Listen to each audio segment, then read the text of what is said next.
Sesaat lagi Anda akan menyaksikan CNN Indonesia Newsroom in association with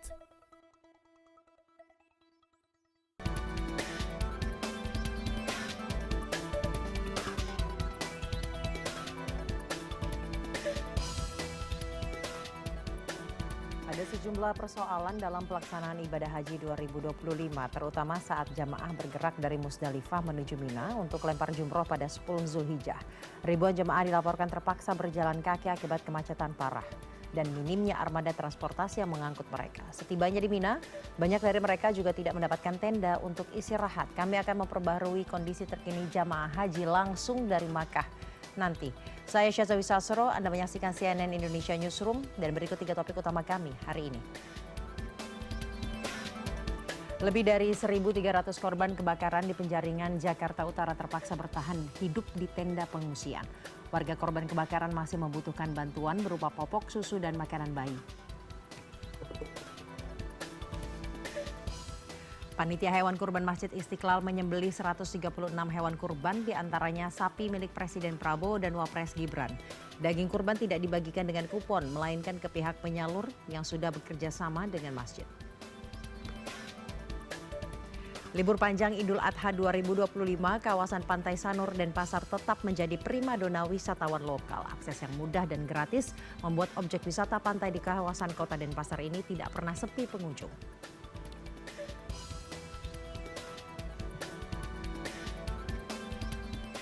Libur panjang Idul Adha 2025, kawasan Pantai Sanur Denpasar tetap menjadi primadona wisatawan lokal. Akses yang mudah dan gratis membuat objek wisata pantai di kawasan kota Denpasar ini tidak pernah sepi pengunjung. Objek wisata pantai di Pulau Bali tetap menjadi tujuan favorit wisatawan saat musim libur tiba. Kawasan pantai yang mudah diakses dengan beragam aktivitas membuat objek wisata pantai selalu ramai dikunjungi. Seperti wisatawan yang berkunjung ke objek wisata pantai Sindu Sanur Denpasar. Tak hanya suasana pantai yang tenang, beragam aktivitas seperti berjemur, bersepeda, menyelam hingga bermain kano bisa dinikmati di pantai ini. Suasana nyaman, terus cuaca juga cerah, kemudian tidak crowded di pantai, suasana pantainya sangat tenang sekali. Kenapa memilih Pantai Sanur ini? Karena pertama dekat dengan tempat tinggal, terus jalanan juga tidak macet. Memandangin aja sih, baru ini aja sih ya gitu kan, karena yang benar tenang banget gitu. Kalau tempat yang lain ya aku bilang gitu kan kurang tenang karena kan banyak ini itu kan gitu kan. Kalau ini kan benar-benar yang buat kita tuh jadi menikmati suasana banget gitu, Bali banget gitu. Keindahannya itu ya, jadi lebih buat apa ya, kita tuh yang kayak tenang gitu kan, lebih nggak ada kebisingan yang kayak yang lain gitu kan. Ini lebih benar-benar yang tenang banget. Memasuki kawasan pantai di Sanur tidak dipungut biaya alias gratis. Pengunjung hanya membayar biaya parkir kendaraan di pintu masuk. Selain dilengkapi fasilitas pedestrian yang nyaman untuk berjalan kaki, pengunjung juga bisa berburu souvenir khas Bali serta menikmati kuliner yang ada di pinggir pantai. Tak sekedar menikmati pantai, pengunjung pantai juga bisa berdonasi di konservasi penyu Sindu Dwarawati yang menampung penyu dewasa dan tukik berasal dari sejumlah pantai di kawasan Sanur. Saat libur panjang hari raya, lokasi ini pun turut mengalami lonjakan jumlah pengunjung. Berasal dari Sanur, ya Sanur dari matahari terbit sampai ke Mertasari kita kelilingnya. Oh kalau yang besar ini kami besarin dari telur, terus berasal dari Sanur. Ya, kalau pas hari libur Idul Adha ini ada peningkatan. Ya dari misalnya 80% sekarang udah mencapai ya bilang aja 100% gitulah gini ya. Ya 2 kali lipat. Kalau hari biasanya berarti? Hari biasanya ya gitu-gitu aja ya puluhan. Sekarang bisa sampai? Ya 100 orang bisa masuk ke dalam konservasi. Tak hanya Pantai Sindu, kawasan wisata Sanur memiliki beberapa objek wisata pantai lain yang bisa dikunjungi seperti Pantai Bangsal dan Pantai Mertasari. Objek wisata Pantai Sanur dibuka pagi hingga malam hari. Jika beruntung, pengunjung yang datang pada pagi hari bisa menikmati pemandangan matahari terbit di pantai ini. Ayu Murah Dewi, Kartika Widowati, Denpasar, Bali. Selain pantai di Bali, salah satu spot wisata yang menarik dikunjungi adalah Pantai Ancol, Jakarta Utara. Dan kita akan bergabung dengan produser lapangan CNN Indonesia, Adi Dwinanda. Adi, bagaimana keramaian di Ancol? Ya, selamat sore Caca. Mungkin saya langsung saja menunjukkan kepada Anda bagaimana riuhnya Pantai Ancol ini di momen liburan panjang Idul Adha 1446 Hijriah. Mungkin saya mengajak Anda Caca seperti inilah. Kalau misalkan Anda bisa melihat ini ya, ini sangat ramai sekali. Bahkan kalau misalkan saya bercerita dari siang hingga sore hari ini suasananya tidak berubah sama sekali. Bahkan semakin sore ini nampaknya banyak sekali masyarakat yang semakin berdatangan ke Pantai Ancol. Khususnya keluarga ya, karena memang salah satu tujuan untuk liburan adalah menghabiskan waktu liburan bersama keluarga, khususnya adalah dengan anak-anak. Mungkin kalau misalkan Anda bisa melihat begitu ya Caca, di layar kaca Anda ini banyak sekali aktivitas yang bisa dilakukan di Pantai Ancol ini. Hal itulah mengapa Pantai Ancol ini masih menjadi salah satu destinasi favorit khususnya bagi warga sekitaran Jakarta atau misalkan Jabodetabek. Nah, salah satunya adalah banyak ya anak-anak ini nampaknya kalau misalkan dari raut-raut wajah ini sangat senang sekali untuk bermain air ini di Pantai Ancol. Selain itu kalau misalkan bisa digambarkan lagi Caca, bagi Anda yang ingin naik kapal, di sini juga ada nih kapal nelayan yang dari tadi itu bolak-balik begitu ya, mengangkut penumpang yang ingin menikmati suasana laut begitu ya. Kemudian mungkin bagi Anda yang tertarik untuk melakukan ataupun melakukan water sport, ini ada beragam pilihan Caca seperti main jet ski. Kemudian tadi saya juga sempat ada melihat ada yang main banana boat tuh. Saya barusan lihat ada yang melakukan aktivitas water sport. Jadi sangat beragam sekali sebetulnya kalau misalkan bisa digambarkan di Pantai Ancol ini. Kenapa memang menjadi salah satu favorit ya. Selain itu Caca, jangan khawatir kalau di Pantai Ancol ini tidak hanya masyarakat saja sebetulnya yang hadir begitu ya. Bagi Anda yang mungkin khawatir bagaimana tentang keamanan di Pantai Ancol ini, ada juga lifeguard-nya di sini. Jadi selain Anda bisa mengawasi anak-anak Anda jangan khawatir ya, karena misalkan Anda takut hal-hal yang tidak diinginkan terjadi, akan ada lifeguard yang selalu standby di sini Caca untuk mengawasi anak-anak Anda begitu. Dan saya mengajak Anda Caca untuk berbincang dengan salah satu wisatawan ya yang dari tadi ini nampaknya sudah ada di Pantai Ancol. Selamat sore Ibu Dian. Ya, selamat sore. Oke, Bu Dian, hari ini ke Pantai Ancol ini sama siapa aja? Sama keluarga, ada anak, suami. Oke, ibunya dari mana? Di Jakarta? Dari Tangerang kebenaran. Dari Tangerang, oke. Nah, kenapa sih Bu memilih Pantai Ancol ini untuk menghabiskan waktu libur panjang kali ini? Pertama dekat dari rumah, terus biayanya juga terjangkau ya. Terus kalau untuk air, di sini cukup bersih lah. Cukup bersih ya, jadi nggak perlu kemana-mana untuk lebih dekat rumah, lebih enak kita mondar-mandirnya gitu. Tapi emang sering Bu ke Pantai Ancol ini untuk menghabiskan liburan? Sering banget. Sering banget ya, kenapa sih nggak bosan Bu? Kan Ibu ya sering nih ke pantai, hal apa sih Bu yang bikin nggak bosan? Pertama anak-anak kan suka mainnya air ya, terus pasir. Kalau kita pasir di sini bersih lah ya, di pantai ini lumayan bersih. Terus juga deket, jadi enak aja gitu. Oke. Ibunya dari pagi, dari siang, dari sore Bu datangnya? Tadi siang. Siang, udah ngapain aja Bu di Pantai Ancol ini? Ya, duduk-duduk aja di situ, ngumpul sama keluarga di sebelah sana, muter-muter sini aja, jalan-jalan pantai. Udah agak sore gini baru anak-anak main ke air. Oke, baik, terima kasih Bu Dian atas waktunya. Selamat menikmati waktu bersama keluarga. Nah, benar sekali ya Caca, walaupun udah sering ya mungkin Anda ataupun saya sebetulnya ke Pantai Ancol ini, tapi rasanya tuh nggak bosan karena kita dimanjakan atau beragam aktivitas yang mungkin bisa Anda lihat sendiri di belakang saya. Dan satu lagi Caca, mungkin ini sudah agak sore gitu ya, jadi sangat pas untuk Anda mungkin anak senja untuk berburu senja, berburu sunset di Pantai Ancol ini juga sangat cocok sekali karena ini mataharinya lagi bagus-bagusnya, karena memang sudah jamnya untuk golden hour lah ya kalau kata anak gaul zaman sekarang. Jadi ini menjadi salah satu referensi dan kenapa itulah yang menyebabkan Ancol ini masih menjadi destinasi favorit wisatawan di Jakarta dan luar Jakarta. Kembali kepada Anda Caca. Baik, apa sebenarnya yang membuat warga di sana benar-benar kayak mau kembali lagi ke sana, karena seperti yang tadi Anda katakan, bagaimanapun Ancol terus menjadi favorit. Selain pantai, memang aktivitas apa lagi yang bisa mereka nikmati di sana dan fasilitasnya seperti apa? Baik, nah kalau tadi saya sempat berbincang gitu ya dengan salah satu wisatawan menyebut bahwa salah satu hal yang bikin nggak bosan itu sebetulnya adalah terbatasnya pilihan wisata di Jakarta. Karena memang kalau misalkan kita ngomongin pantai, salah satunya ini adalah di Pantai Ancol ini. Nah kalau misalkan Anda Caca ngomongin sebetulnya apa sih yang bikin nggak bosan karena memang di Jakarta ini mungkin mayoritas warganya ini memang sangat sering ya ke Ancol ini. Dan satu hal Caca, karena memang selain fasilitasnya ini juga nampaknya selain harganya juga terjangkau, karena pintu masuknya untuk masuk sendiri ini hanya 25.000 dan untuk parkir mobil 35.000. Anda sudah bisa menikmati Pantai Ancol ini dari pagi hingga sore hari atau menjelang jam tutup, atau bahkan malam hari ini juga Anda bisa datang ke Pantai Ancol Caca untuk sekedar duduk-duduk ataupun menikmati suasana yang di Pantai Ancol. Selain pantai Caca, mungkin saya bergeser ke arah kiri sedikit.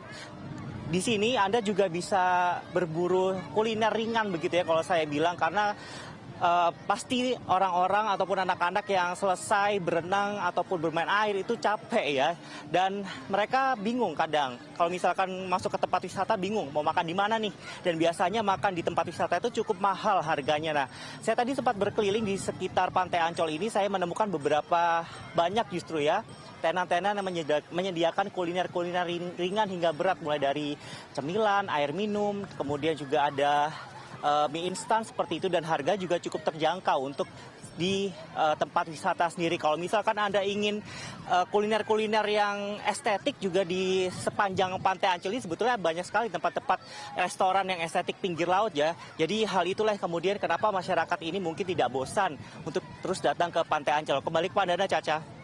Baik, terima kasih Adi Dwinanda laporannya. Selamat menikmati senja sore di Pantai Ancol.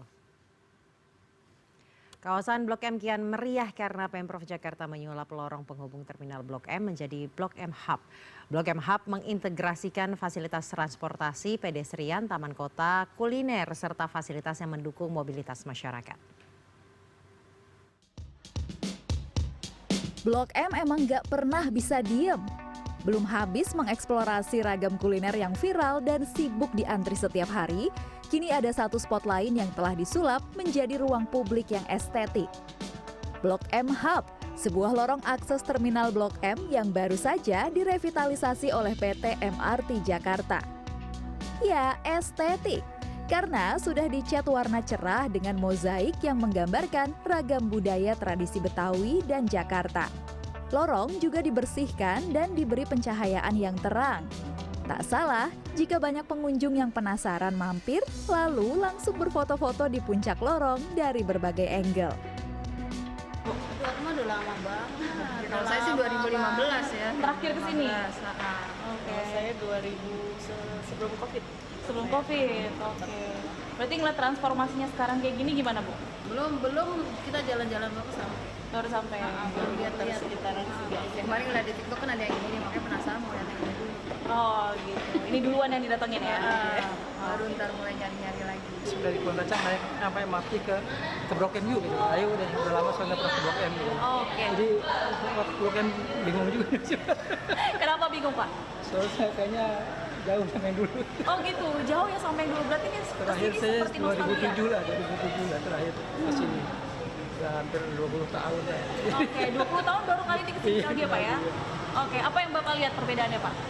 Ya bersih juga, kaki lima juga nggak ada ya. Dulu kan banyak sih di jalan berat itu di pinggir jalan juga.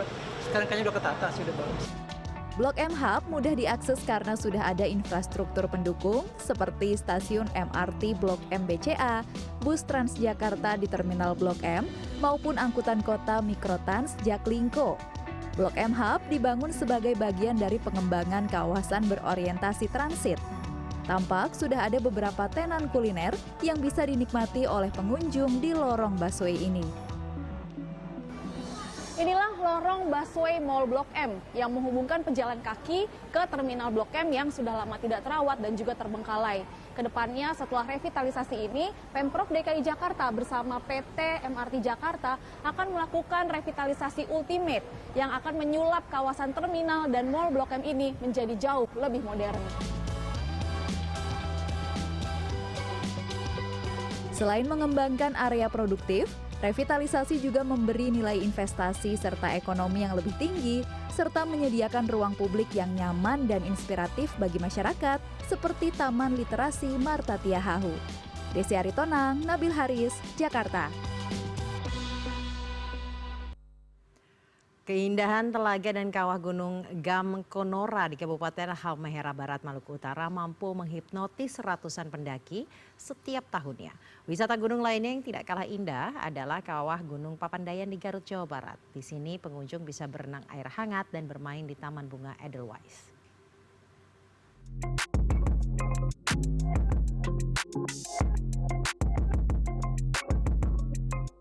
Kali ini kita akan berwisata alam ke Gunung Gamkonora di Kabupaten Halmahera Barat. Gunung dengan ketinggian 1.635 di atas permukaan laut ini ternyata menyimpan pesona alam yang luar biasa. Alamnya yang masih asri membuat pengunjung tak gentar untuk mendaki. Untuk mencapai kaki Gunung Gamkonora, pengunjung harus terlebih dahulu berangkat dari kota Jailolo dengan jarak tempuh sekitar 40 menit menggunakan kendaraan. Sesampainya di lokasi, pengunjung harus mencari informasi penting di pos pengamatan karena ada beberapa informasi yang wajib diketahui sebelum melakukan perjalanan pendakian. Di sekitar jalur pendakian, pengunjung harus melewati sejumlah pos. Pengunjung tidak perlu khawatir karena di lokasi ini akan disediakan tenda dengan harga Rp50.000 hingga Rp100.000, namun harus dipesan terlebih dahulu.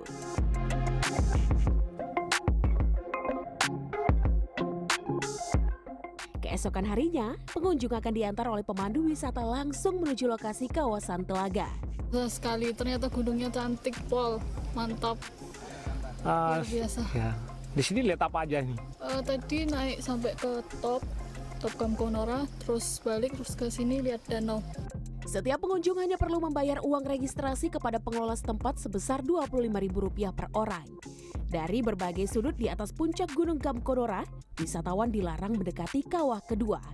Di kawah pertama, wisatawan bisa bersuah foto dari berbagai latar yang cantik serta merasakan dinginnya air telaga. Wisatawan diharapkan untuk menjaga kebersihan dan mematuhi aturan yang ada sesuai dengan tradisi masyarakat setempat.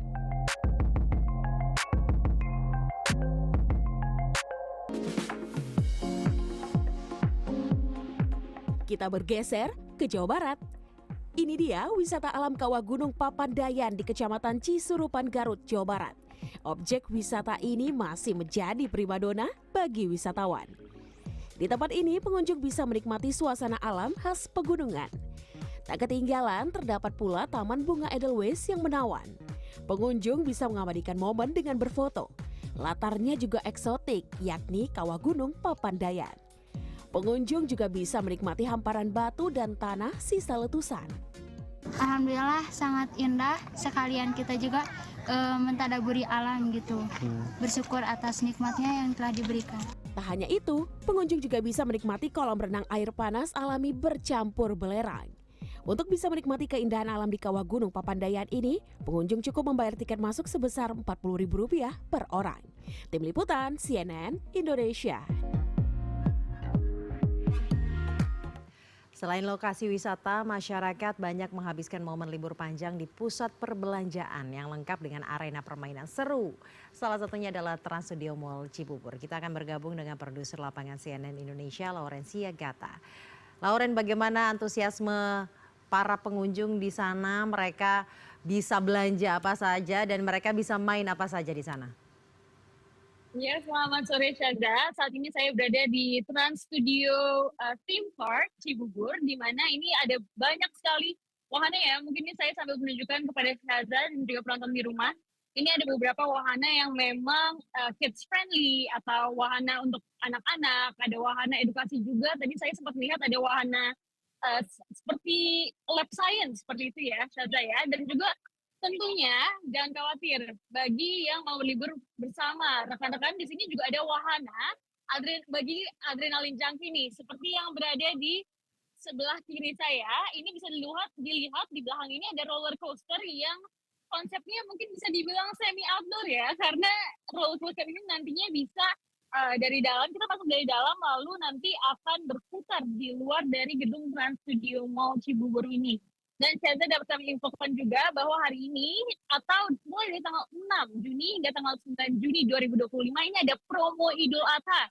Yang mana biasanya jika pengunjung ini dikenakan biaya sekitar Rp325.000 per orang, selama tanggal 6 hingga 9 Juni 2025 ini pengunjung cukup membayar sebesar Rp150.000 saja. Jadi ini memang merupakan deal yang cukup menarik ya, karena di Trans Studio Theme Park ini juga menawarkan sekitar 20 wahana, dan juga nantinya dengan tiket yang sudah dibeli itu sebesar, kalau sekarang ini promo Rp150.000, ini sudah bisa menikmati semua wahana, termasuk ada Snow World juga di sini, Caza.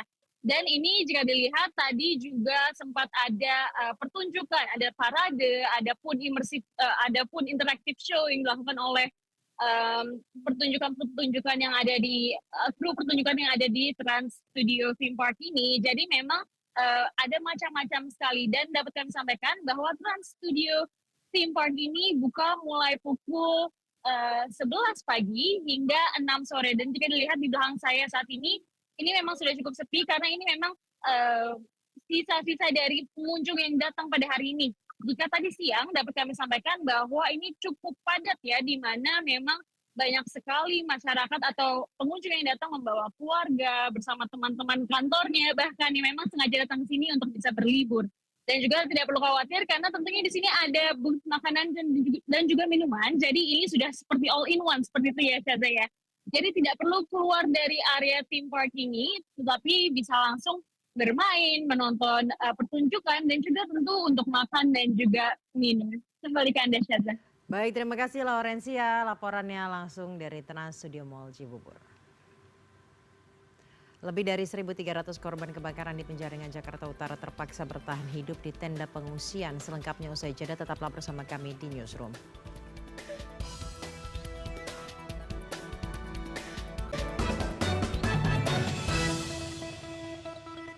In association with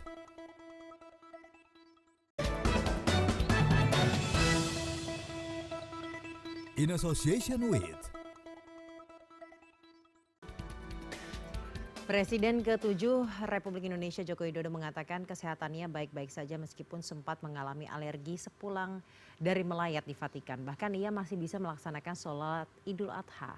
Meskipun wajahnya sempat mengalami perubahan karena ada bercak hitam dan memerah beberapa waktu lalu, Joko Widodo mengatakan kondisi kesehatannya baik-baik saja.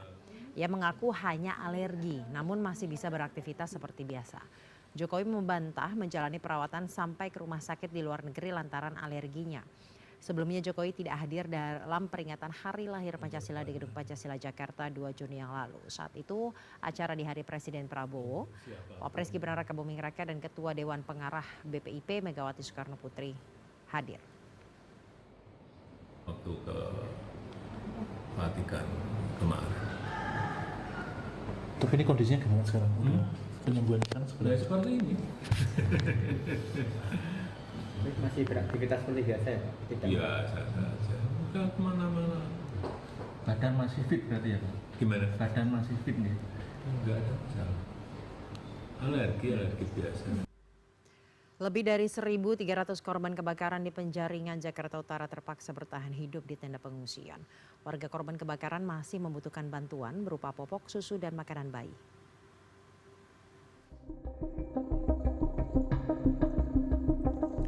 Sabtu pagi panas dan asap pasca kebakaran di Kapuk Muara Penjaringan Jakarta Utara masih terasa. Puluhan warga korban kebakaran ini tetap berupaya mengais sisa-sisa harta benda mereka yang terbakar pada Jumat. Namun tidak banyak yang bisa diselamatkan. Sebanyak kurang lebih 450 bangunan rata dengan tanah akibat kebakaran. Yang bisa dilakukan warga hanya menyelamatkan sisa-sisa besi untuk kemudian dijual sebagai rongsokan. Tak jauh dari lokasi kebakaran, belasan tenda pengungsian telah berdiri. Bantuan logistik berupa makanan dan minuman telah berdatangan. Namun bantuan berupa popok, susu, serta makanan untuk balita masih kurang. Sebab dari sekitar 1.300 jiwa korban kebakaran, 95 diantaranya merupakan balita. Banyak sih susu, baju bayi, daleman bayi.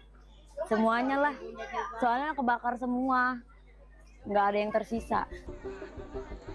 Berbagai organisasi dan relawan telah turun langsung membantu para korban. Selain logistik, pelayanan kesehatan juga sudah tersedia. Nantinya akan diterjunkan juga tim psikologis untuk membantu trauma healing para korban. kami juga masih dalam proses untuk assessment untuk mengetahui kira-kira kebutuhan apa yang masih harus kami penuhi untuk penyintas seperti itu. Dan nanti ke depannya mungkin setelah suasana lebih kondusif, mungkin 1-2 hari ke depan, kita juga akan ada layanan dukungan sosial untuk memberikan healing ya, terutama bagi anak-anak supaya tidak trauma dalam kondisi kebakaran ini. Kebakaran hebat melanda Kapuk Muara Penjaringan, Jakarta Utara pada Jumat siang. Kebakaran itu menghanguskan setidaknya 450 bangunan dan membuat sekitar 1.300 jiwa mengungsi. Tidak ada korban jiwa akibat kebakaran itu, namun kerugian materi diperkirakan mencapai miliaran rupiah. Iwan Hermawan, Jakarta. Balon udara tanpa awak berukuran besar jatuh di atap rumah warga di Kabupaten Madiun, Jawa Timur. Sementara itu di Ponorogo, insiden balon udara yang jatuh nyaris membakar rumah warga lantaran saat jatuh, api dari sumbu balon udara masih menyala. Tradisi menerbangkan balon udara tanpa awak saat Idul Adha berubah menjadi kepanikan.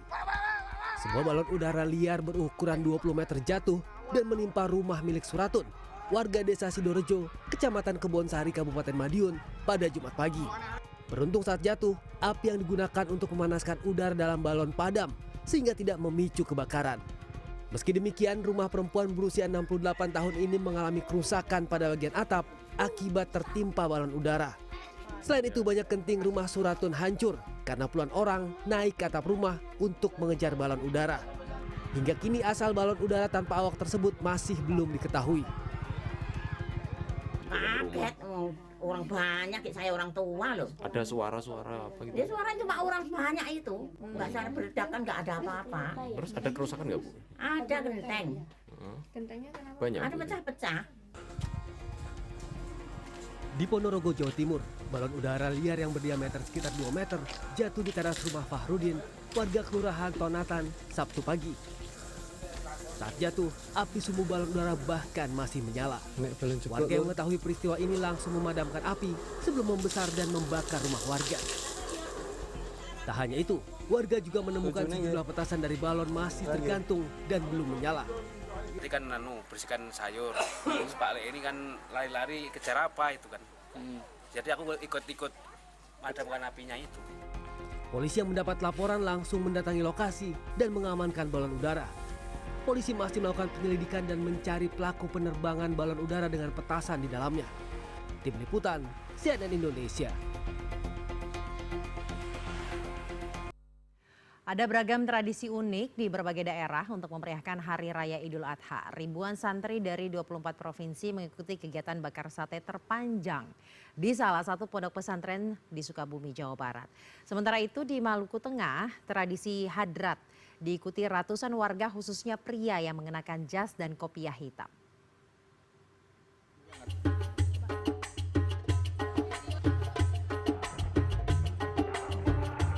Asap mengepul dari alat pembakaran sate yang berjajar.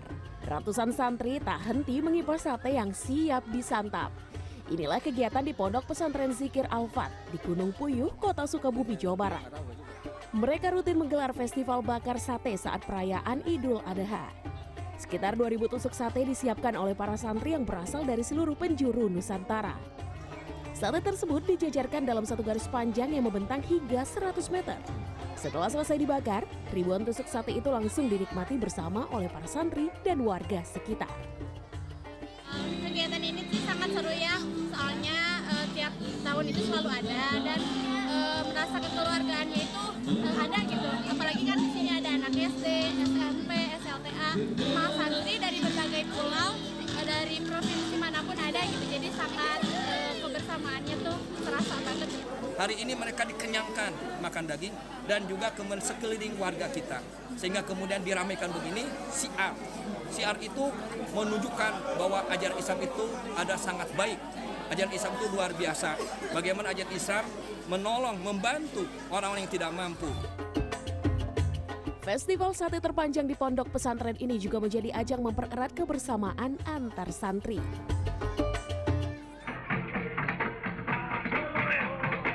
Warga yang mengenakan jas dan kopiah hitam mewarnai jalanan negeri Sepa di Kabupaten Maluku Tengah, Maluku, saat warga menggelar tradisi turun-temurun hadrat. Mereka sempat berkumpul di Masjid Al-Falah Negeri Sepa, masjid tertua di Maluku pada siang hari. Mereka kemudian mengarak hewan kurban keliling kampung. Sepanjang jalan, mereka menggoyang lenso atau sapu tangan ke udara sembari berzikir dan bernyanyi lagu-lagu perjuangan Nabi Muhammad SAW untuk mengenang tragedi Perang Karbala. Warga selalu menantikan tradisi ini dan menjadi agenda tahunan pemerintah Kabupaten Maluku Tengah. Tim Liputan CNN Indonesia.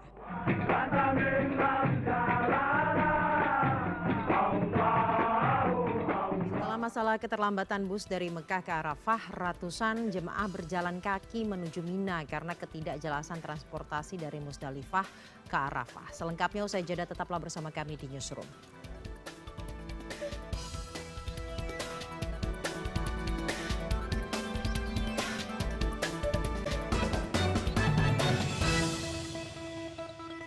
In association with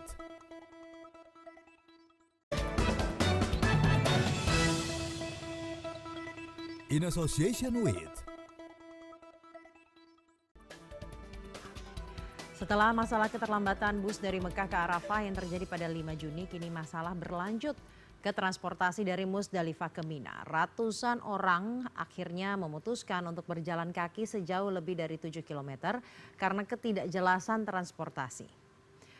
Video ini memperlihatkan jamaah haji yang memutuskan berjalan kaki setelah melakukan mabit di Musdalifah, Makkah, Arab Saudi pada Jumat waktu setempat. Jemaah memutuskan berjalan kaki menuju Mina akibat tidak ada kejelasan transportasi yang mengangkut mereka dari Musdalifah Arafah. Salah satu calon haji bahkan meminta bantuan kepada anggota DPR lewat video setelah ia bersama dengan jemaah lainnya terpaksa berjalan kaki sejauh 7 hingga 10 km. Masalah lainnya yang terjadi adalah kekurangan tenda di Mina. Kondisi ini dialami sejumlah jemaah haji reguler. Tim Humas DPR berjanji segera mengadakan rapat internal untuk membahas kejadian ini. Alhamdulillah melaporkan kondisi jamaah. Pelaksanaan ibadah haji dari tahun ke tahun tidak luput dari sejumlah tantangan yang harus dihadapi oleh para jamaah haji, mulai dari kondisi cuaca yang tidak menentu, fasilitas sarana dan prasarana yang terbatas, hingga permasalahan administratif seperti penerbitan visa haji reguler yang berdekatan dengan waktu pemberangkatan. Dan kita akan mengulasnya dan mengetahui bagaimana kondisinya di sana dengan Dewi Savitri, jurnalis CNN Indonesia yang saat ini berada di Arab Saudi. Selamat sore waktu Jakarta, Dewi.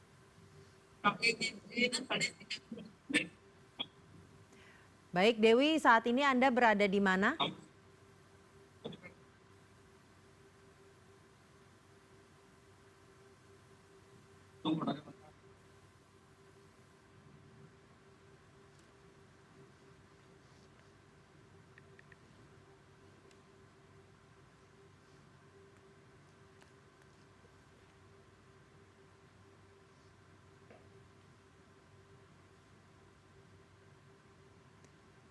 Mohon maaf, kami mengalami gangguan teknis. Nanti kami akan mencoba kembali menghubungi rekan kami, Dewi Savitri. Selanjutnya, pembantalan sistem tanazul beberapa hari sebelum puncak haji di Armuzna membuat jamaah asal Indonesia sempat tidak mendapatkan tenda di Mina.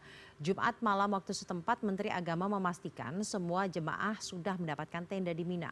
Anggota tim Humas Heli Gantina mendorong untuk mengevaluasi syarikah yang tidak bekerja sesuai dengan kesepakatan. Ditemui di Mina, Arab Saudi, anggota tim pengawas haji 2025 menilai PPIH dan syarikah gagap terhadap perubahan mendadak yang dilakukan otoritas Arab Saudi, yaitu membatalkan sistem tanazul. Sistem tanazul mengatur pergerakan jamaah haji yang bisa menginap di hotel sekitar Mina ketimbang menginap di tenda Mina saat menjalankan prosesi lempar jumroh. Dengan pembatalan tanazul, sekitar 37.000 orang harus kembali menempati tenda di Mina dengan ruang gerak yang terbatas. Politikus PDIP ini mendorong pemerintah untuk mengevaluasi syarikah-syarikah yang kurang baik dalam pelayanan ke jemaah Indonesia.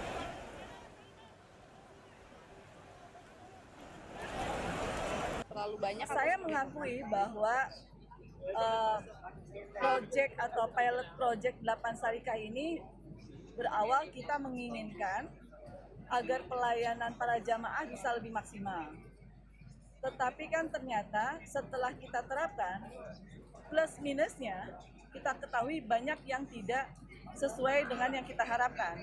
Maka ke depan bukan mengenai banyaknya syarikah, tetapi memang syarikah mana yang memang punya kualifikasi, dia bisa menyelenggarakan pelaksanaan ibadah haji itu dengan baik, dari mulai penempatan jamaah di Al-Husna, pembuatan kartu nusuknya, transportasinya, dan cateringnya. Kerajaan Arab Saudi menegaskan akan terus mengkampanyekan kesadaran dan regulasi nasional tahunan tidak boleh haji tanpa izin.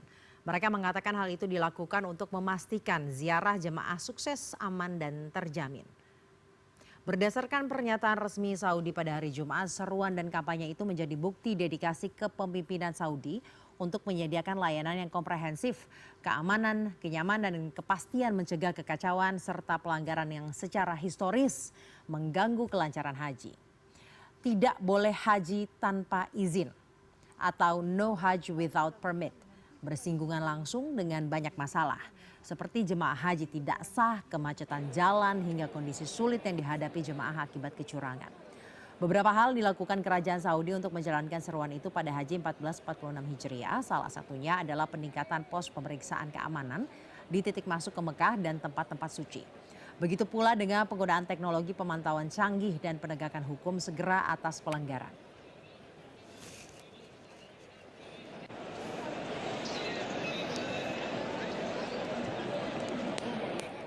Suasana perayaan Idul Adha di Gaza, Palestina tetap berjalan hikmat meski berada dalam kondisi serba terbatas dan masih berlanjutnya genosida Israel. Di tengah ancaman pengeboman dan puing reruntuhan tempat tinggal mereka, warga Palestina berharap perang di Gaza segera berakhir.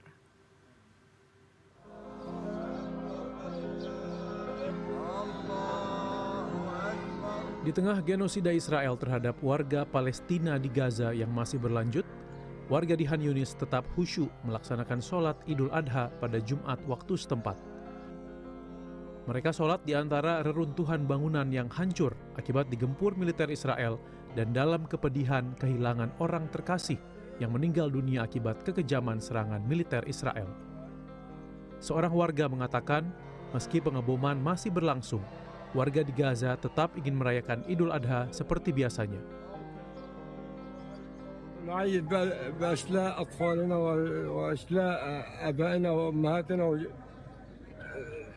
كل بيت فلسطيني جريح، كل بيت فلسطيني في شهيد، كل قطاع غزة ينزف دما، يقطر دما، والعالم يتفرج والعالم مبتهج يذهب إلى أضحيته ونحن نضحي بأنفسنا.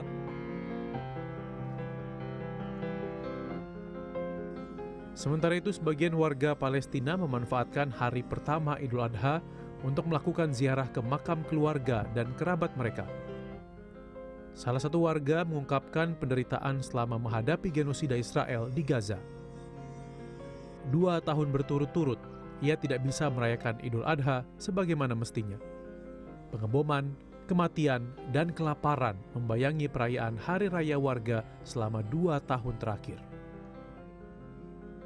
احنا ما زلنا في حرب وفي حصار، يعني احنا بنحتفل للسنه الثانيه على التوالي يعني في عيد الاضحى تحت الضرب، تحت القصف، تحت الموت، تحت النزوح، تحت الجوع، جميع انواع التعذيب للبني ادمين يعني للانسان.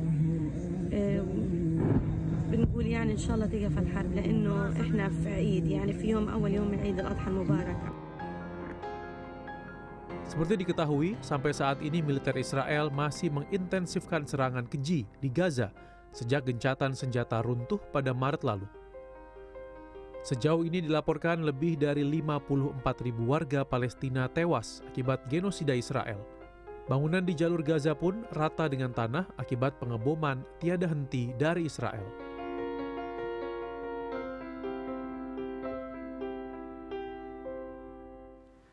Pelaksanaan ibadah haji dari tahun ke tahun tidak luput dari sejumlah tantangan yang harus dihadapi oleh para jamaah haji. Kita akan mengulasnya bersama dengan Dewi Savitri, jurnalis CNN Indonesia yang saat ini berada di Arab Saudi. Selamat sore waktu Jakarta, Dewi. Dewi, bisa dijelaskan Anda saat ini tepatnya berada di mana? Saya saat ini sedang berada di halaman Masjidil Haram di Mekah. Jadi selamat sore dan Assalamualaikum warahmatullahi wabarakatuh. Selamat siang ya, karena baru saja selesai sholat zuhur. Dan Mekah saat ini sedang panas-panasnya ya, 44 derajat Celcius. Sehingga banyak sekali kegiatan-kegiatan yang ditutup untuk dilakukan oleh publik, termasuk terutama oleh jamaah haji. Misalnya seperti Jamarot ya, melempar jumroh hari ini mestinya adalah jadwal hari kedua, besok hari ketiga untuk yang nafar awal, tetapi hari ini ditutup antara pukul 8 sampai dengan pukul 4 sore nanti karena saking panasnya. Jadi dikhawatirkan akan mengganggu jamaah, menyebabkan situasi yang tidak diinginkan, karena itu kemudian ditutup. Isu tentang bagaimana mengevaluasi dan memperbaiki situasi pelaksanaan ibadah haji ini salah satu saya kira ya isu yang paling penting saja, karena kita melihat sendiri terutama dalam beberapa kasus yang saya alami sendiri sebagai jamaah haji reguler, situasinya cukup sangat disayangkan ya, sehingga kemudian bukan cuma mengancam keberlangsungan proses ibadah haji, tetapi juga pada beberapa titik dikeluhkan oleh jamaah mengancam keabsahan status haji mereka. Saza. Yang mengancam status keabsahan dari pengalaman Anda tuh apa saja sebagai haji reguler? Ya, pertama yang kita alami 2 hari yang lalu ya, kan puncak haji kan adalah Armusna ya, Arafah, Musdalifah dan Mina. Kita nyaris tidak terangkat ke Arafah untuk melaksanakan wukuf. Itu salah satu yang paling mencekam saya kira ya kemarin ya. Kemudian dari Arafah yang mestinya kita pergi ke Musdalifah dan Mina, ternyata kemudian kita hanya dilewatkan Musdalifah saja dan kemudian dikembalikan ke hotel. Sampai saat ini belum ada penjelasan tentang bagaimana tentang mabit atau bermalam di Mina. Dan kemudian juga ada pertanyaan tentang bagaimana transportasi jamaah yang ingin pergi Jamarot dari Mekah ke Mina. Ini pertanyaan-pertanyaan yang sampai sekarang belum ada jawaban konkretnya. Meskipun tadi pagi saya mendengar dari Kepala Sektor 9 di Misfalah, tempat saya tinggal, hotel kami berada, kami sudah ditanya, ini kira-kira mau nggak diantar pakai bus ke tempat Jamarot? Busnya maunya berapa dan siapa aja yang mau ikut, kira-kira gitu. Saya kira itu salah satu isu yang cukup patut dihargai ya, perkembangan progres yang patut dihargai. Tetapi tentu saja ini cukup telat ya, karena kita menunggu ini sudah dari 2 hari yang lalu gitu. Karena tidak adanya informasi dari petugas terkait, pejabat terkait di bawah Kementerian Agama, maka kemudian banyak jamaah memutuskan untuk jalan kaki dari Mekah ke Mina untuk Jamarot atau untuk menginap. Dan menginapnya pun tidak ada tempat yang pasti ya. Ada yang menumpang di maktab teman, ada yang tidur di masjid, tidak kebagian tenda dan seterusnya.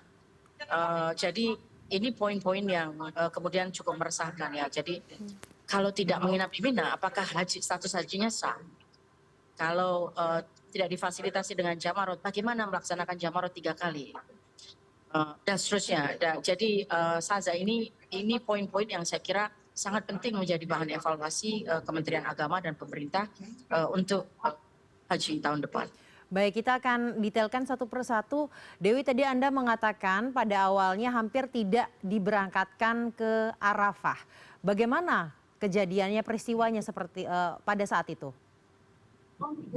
Ya, jadi saya kira mungkin di tengah-tengah liputan tentang haji sayangnya tidak mendapat terlalu banyak perhatian ya, karena memang situasinya cukup lokal, tidak banyak yang tahu. Kita di CNN Indonesia punya cukup banyak materi tentang situasi ini karena jurnalis kita ada di tempat ketika terjadi. Ini pada H-1, jadi wukuf di Arafah dijadwalkan pada hari Kamis, jadi 2 hari yang lalu. Dan pada H-1, jadi pada hari Rabu, itu sudah dijadwalkan mulai pagi hari jam 6, jam 11, jam 16 sudah dijadwalkan transportasi dari Mekah ke Arafah. Sebenarnya proses ini sudah berjalan dan cukup lancar untuk beberapa sektor lain. Di sektor kami, kelompok terbang kami di hotel kami yang isinya sekitar 900-an jamaah sudah berhasil berangkat 300 orang, sehingga kemudian tinggal 600-an orang. Nah, yang 300-an orang ini ketika sampai di Arafah ternyata mereka melaporkan sebagian tidak ke bagian tenda, dan kemudian yang masih tersisa di hotel pada waktu itu tidak kunjung diberangkatkan sampai dengan pada hari berikutnya. Jadi jadwal pemberangkatan ke Arafah yang seharusnya selesai pada Rabu malam itu bahkan belum berlangsung pada Kamis pagi. Sehingga kemudian situasinya menjadi cukup dramatis karena seperti sudah sering disebut di mana-mana ya, haji itu adalah Arafah. Kalau tidak ke Arafah ya tidak haji gitu. Nggak ada proses haji. Dan ini kemudian menjadi cukup dramatis karena ada deadline-nya. Jadi untuk wukuf itu kan waktunya antara pada zuhur sampai dengan terbenam matahari.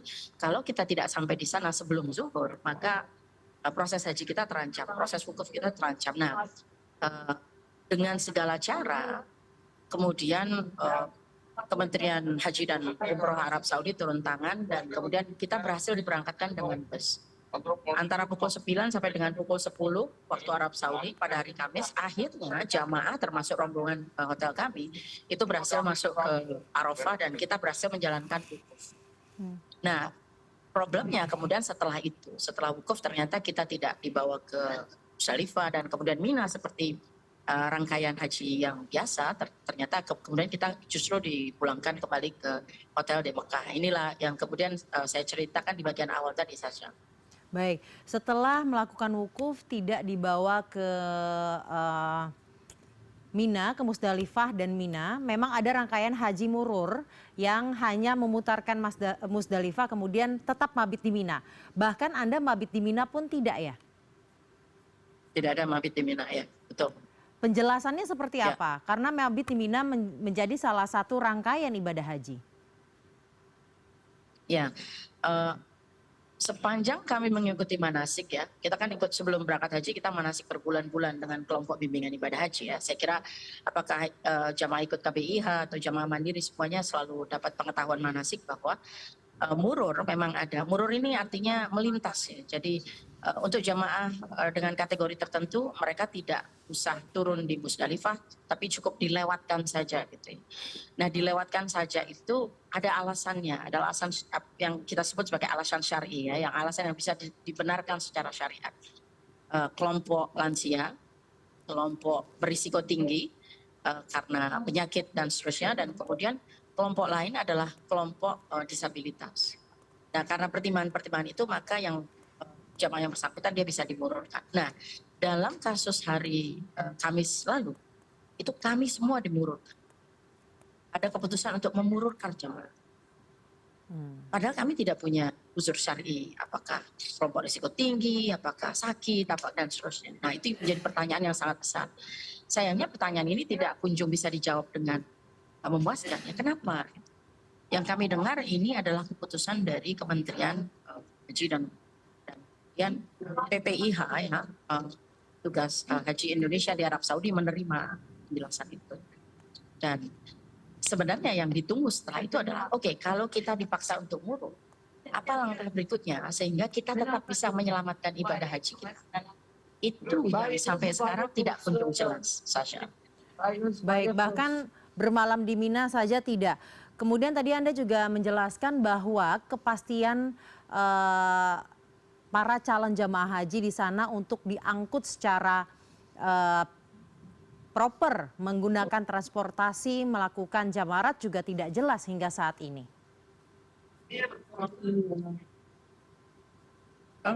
Yang saya sampaikan tadi pagi kami mendengar bahwa ada tawaran untuk dari sektor untuk mengangkut jamaah dari hotel ke Jamarat ya, sore ini.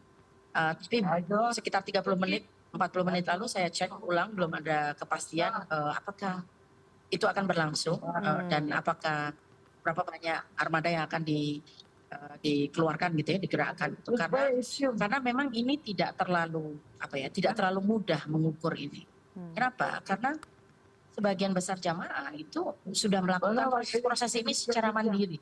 Itu yang saya sebut tadi, ada yang jalan kaki, ada yang Berapa naik jauh jalan taksi, ya. kakinya? Kalau jalan kaki bukan lewat jalur bus itu mungkin sekitar 7,5 kiloan ya. Kalau naik mobil itu mungkin sekitar 15 kiloan. Dan ada juga yang campur ya, kayak yang kami lakukan kemarin. Kami pertama naik taksi, taksinya di stop oleh polisi di jalur steril, terus kita lanjutkan dengan jalan kaki. Jalan kakinya mungkin sekitar 2-3 kilo ke tempat Jamarat. Beruntung di tempat Jamarat kemudian kita ada kendaraan shuttle, sehingga kita tidak perlu jalan kaki lagi sekitar 2-2,5 kilo. Nah, tapi yang lain-lain itu melakukan proses ini. Di tengah cuaca yang kayak gini panasnya gitu ya, itu tindakan yang cukup berat ya, berat dan berisiko.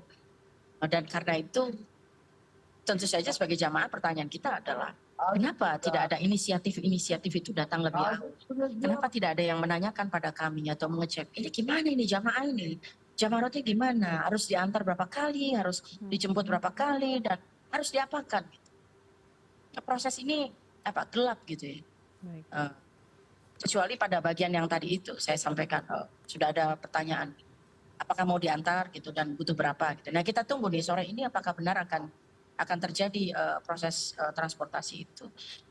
Itu untuk Jamarat ya, tapi yang belum terjawab adalah Mina ini bagaimana? Ya.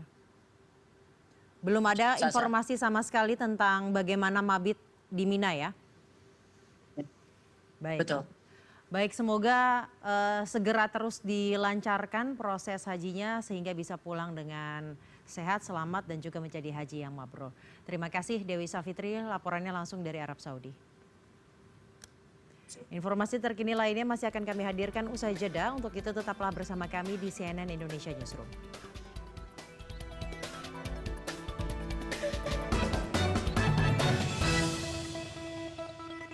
In association with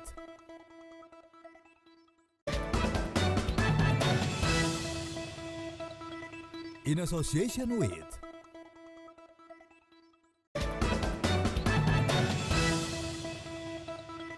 In association with Ribuan umat Islam turut merayakan Hari Raya Idul Adha di berbagai negara. Di India, pelaksanaan sholat Id Idul Adha dilakukan di bangunan ikonik Masjid Jama' dan Taj Mahal. Sementara itu, momen kebersamaan Idul Adha juga terlihat di San Diego saat ribuan umat Islam melakukan sholat Idul Adha.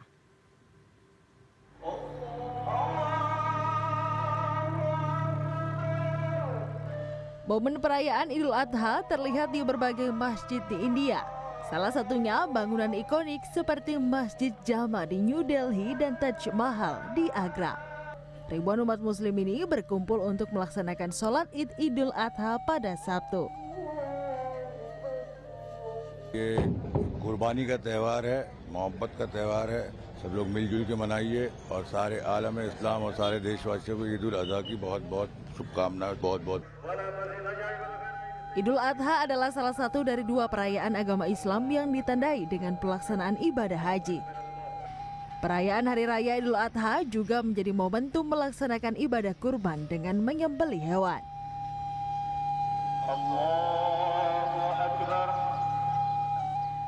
Hal yang sama juga terlihat di Pakistan.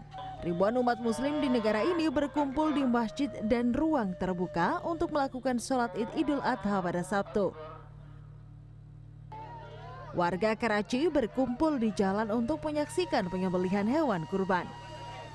Perayaan Idul Adha yang berlangsung selama 3 hari, salah satu dari dua perayaan terpenting dalam kalender Islam yang dirayakan mulai Sabtu di Pakistan.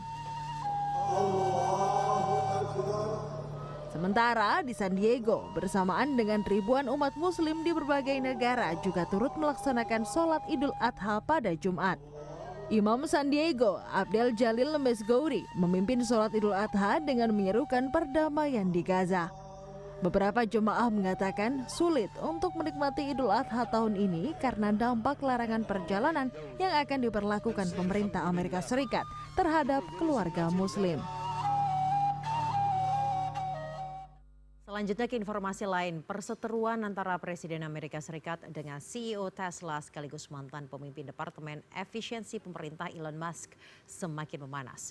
Trump bahkan tidak mau lagi berbicara dengan Musk hingga berencana untuk mengakhiri kontrak kerja pemerintah federal dengan semua perusahaan milik Musk. This back and forth played out much like a reality TV show with President Donald Trump and tech billionaire Elon Musk trading barbs on social media. Musk is, of course, a big Trump donor and played a key role on the campaign trail. Trump elevated Musk by making him a special government employee, and for the first 130 days of Trump's second term, Musk had a leading role of the Department of Government Efficiency, or DOGE, with the stated goal of rooting out waste, fraud, and abuse within the federal government. But in just a few short months, the two went from praising one another. He's an amazing person. He's also a caring person. I think President Trump is a good man. Not once have I seen him do something that was mean or cruel or wrong. To publicly feuding. The cracks in their relationship started to show when Musk criticized Trump's so-called One Big Beautiful Bill, adding that he believes it would undermine his work at DOGE. The Tesla CEO then escalated the fight on Thursday when he started sharing years-old comments from Trump raising concerns about the deficit. And then things got personal, with Musk claiming, quote, "Without me, Trump would have lost the election," and Trump raising the idea of terminating contracts the government holds with Musk companies. On Friday, Trump said that he won't be speaking with Musk for a while, and a White House official says that the president plans to get rid of his Tesla he purchased back in March. At the White House, I'm Julia Benbrook. CNN Indonesia Newsroom masih akan kembali bersama rekan saya Diana Valencia. Untuk itu tetaplah bersama kami. Saya Syazawi Sasro pamit. Selamat sore, sampai jumpa.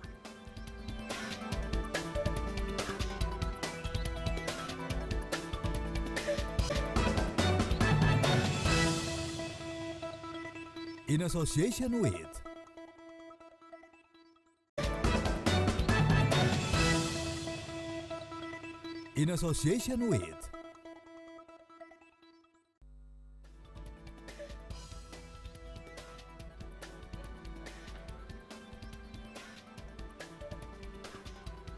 Kamera CCTV merekam momen sapi kurban mengamuk di Kota Bandung, Jawa Barat. Sapi yang sedang diturunkan ini tiba-tiba berlari ke arah kerumunan warga. Selain informasi tadi, kami akan hadirkan informasi lainnya dari tanah air dan juga mancanegara. Saya Diana Valencia. Anda menyaksikan CNN Indonesia Newsroom. Panitia hewan kurban Masjid Istiqlal menyembelih 136 hewan kurban, di antaranya sapi milik Presiden Prabowo dan juga Wakil Presiden Gibran Rakabuming. Namun daging kurban tidak dibagikan dengan kupon, melainkan ke pihak penyalur yang sudah bekerja sama dengan masjid. Sabtu pagi, panitia hewan kurban memulai proses penyembelihan. Ada sebanyak 55 ekor sapi dan 81 ekor kambing dari berbagai ras dan jenis yang dipotong, termasuk sapi hewan kurban milik Presiden dan Wakil Presiden berjenis limousin dengan berat masing-masing mencapai 1,2 ton dan 1,1 ton. Di sini tidak ada pembagian daging kurban secara langsung menggunakan kupon, sehingga tidak terlihat adanya antrian warga. Pihak Masjid Istiqlal menjelaskan seluruh daging hewan kurban didistribusikan langsung ke 200 pihak yang telah bekerja sama, seperti yayasan, majelis taklim, pesantren, hingga panti asuhan. Kebijakan ini dipilih untuk menghindari adanya penumpukan warga dan antrian di selasar Masjid Istiqlal. Pihak Istiqlal menjelaskan ada dua cara untuk menentukan pihak yang bekerja sama menerima daging kurban. Yayasan mengajukan permohonan dan dikurasi. Cara lainnya adalah pihak panitia hewan kurban Istiqlal mendata mandiri pihak yang dinilai tepat sebagai penerima. Ya, untuk pendistribusian hewan kurban kami beberapa tahun terakhir atas arahan Imam Besar Masjid Istiqlal, bagaimana distribusi itu tepat sasaran, yaitu melalui yayasan-yayasan, nanti dikoordinir oleh yayasan-yayasan, yayasan pendidikan, yayasan yatim piatu, majelis taklim, agar tidak terjadi kredit ya di Istiqlal ini. Kalau dibagi kupon itu nanti kami takutkan tidak tertib. Berbeda dengan hewan kurban lain yang didistribusikan ke pihak penerima di luar lingkungan Masjid Istiqlal, khusus daging sapi kurban milik Prabowo dan Gibran akan didistribusikan ke catering untuk diolah dan dinikmati dalam acara makan bersama 2.000 anak yatim pada Minggu 8 Juni. Pemirsa, ini adalah daging hewan kurban dari Presiden Prabowo Subianto dan juga Wakil Presiden Gibran Rakabuming Raka. Hewan kurbannya sudah dipotong dan ini siap untuk didistribusikan. Tapi kalau yang berbeda dari tempat lain, tidak ada, saya perhatikan, masyarakat yang berjubel mengantri untuk mendapatkan daging hewan kurban di sini, karena dari pihak Masjid Istiqlal menetapkan aturan bahwa seluruh hewan kurban yang dipotong dagingnya ini akan didistribusikan kepada pihak-pihak yang sudah bekerja sama dengan Masjid Istiqlal. Selain dari Presiden dan Wapres, pihak panitia hewan kurban juga menerima dari berbagai kementerian dan lembaga pemerintahan, serta sapi kurban dari Gereja Katedral Jakarta.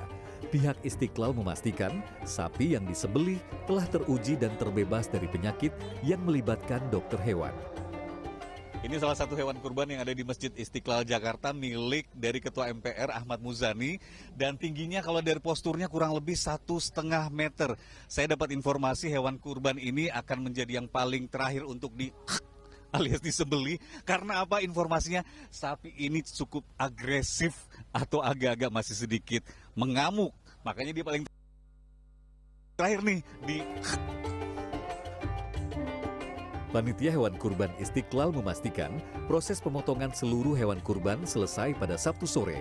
Setelah dipotong, daging kurban langsung dikemas dengan takaran 1 kg per bungkus untuk diangkut dan diantar ke pihak penerima yang sudah bekerja sama. Teddy Zuhari, Warsa Hairudin, Jakarta. Sementara itu, seekor sapi mengamuk saat diturunkan dari atas truk di kawasan Bojongloa, Kota Bandung. Akibat kejadian ini, 4 warga alami luka-luka. Sementara itu di lokasi lain di Kabupaten Natuna, seekor sapi yang mengamuk memaksa sang pemilik menarik sapi tersebut dengan perahu.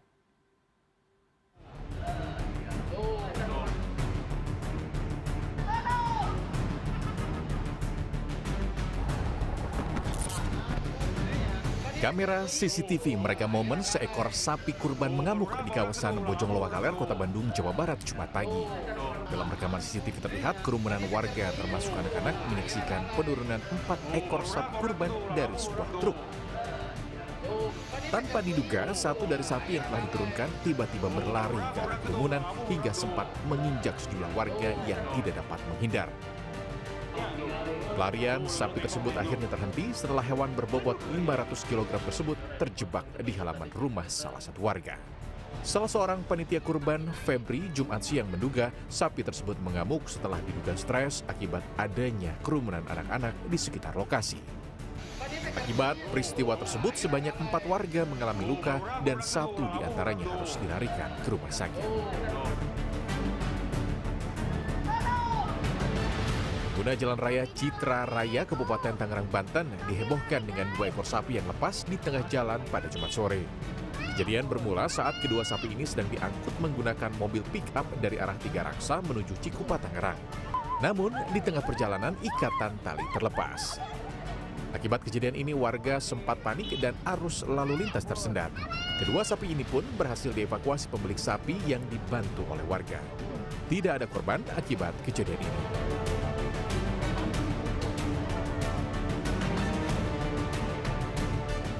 Sementara di Natuna, Kepulauan Riau, seekor sapi yang akan menjadi hewan kurban mengamuk dan tak bisa diturunkan dari kapal ke pelabuhan. Akibatnya sapi tersebut terpaksa ditarik oleh 2 anak buah kapal setelah dijeburkan ke laut di Pelabuhan Subi. Jafar, pemilik kapal, mengatakan pada Jumat kejadian tersebut terjadi pada Rabu 4 Juni lalu. Ia menambahkan kondisi hewan kurban dalam keadaan baik-baik saja karena jarak evakuasi sapi dari laut ke daratan tidak terlalu jauh. Tim Liputan CNN Indonesia. Idul Adha membawa banyak berkah bagi banyak pelaku usaha, seperti jasa penggilingan daging yang banyak dicari karena dinilai praktis untuk menggiling daging agar bisa diolah jadi berbagai masakan. Selain itu, yang tak kalah cuan, pengepul kulit hewan kurban yang kebanjiran pasokan. Pada hari pertama Idul Adha, pengepul kulit mendapat 5 ton kulit sapi. Momen Idul Adha atau Hari Raya Haji tidak hanya membawa berkah bagi penjual hewan kurban. Idul Adha juga mampu mendongkrak keuntungan bagi beberapa pelaku usaha seperti jasa pengepul kulit hewan kurban. Terletak di Desa Karangasih, Kecamatan Cikarang Utara, Kabupaten Bekasi, Jawa Barat, usaha pengepul kulit hewan kurban kebanjiran pasokan. Pada Jumat sore, pengepul kulit ini mendapatkan 5 ton kulit sapi dan 1.000 lembar kulit kambing. Sementara pada Sabtu, pasokan kulit diperkirakan melonjak tajam karena banyak warga dan panitia kurban yang masih menyembelih hewan kurban. Untuk yang menjual di sini kulit domba, kambing, dan sapi. Belum dapat sih. Belum ya? Iya. Kalau untuk kisaran harga per kilonya ada kenaikan harga nggak dari tahun kemarin? Untuk harga dari tahun lalu ke sekarang stabil sih, stabil. Sebelum membeli, pengepul harus jeli saat memilah kulit berdasarkan kualitas. Kulit hewan kurban harganya bervariasi. Untuk kulit sapi, pengepul membeli dengan harga Rp4.000 hingga Rp5.000 per kilogram. Sedangkan kulit kambing bisa dibeli dengan harga Rp25.000 hingga Rp35.000 per lembarnya. Adapun kulit domba dibanderol Rp15.000 per lembar. Kulit hewan kurban ini akan dijual kembali kepada para perajin kulit untuk bahan produk sepatu, tas, jaket, dan aksesoris lainnya. Saat momen Idul Adha ini, pengepul kulit hewan kurban bisa meraup untung hingga ratusan juta rupiah.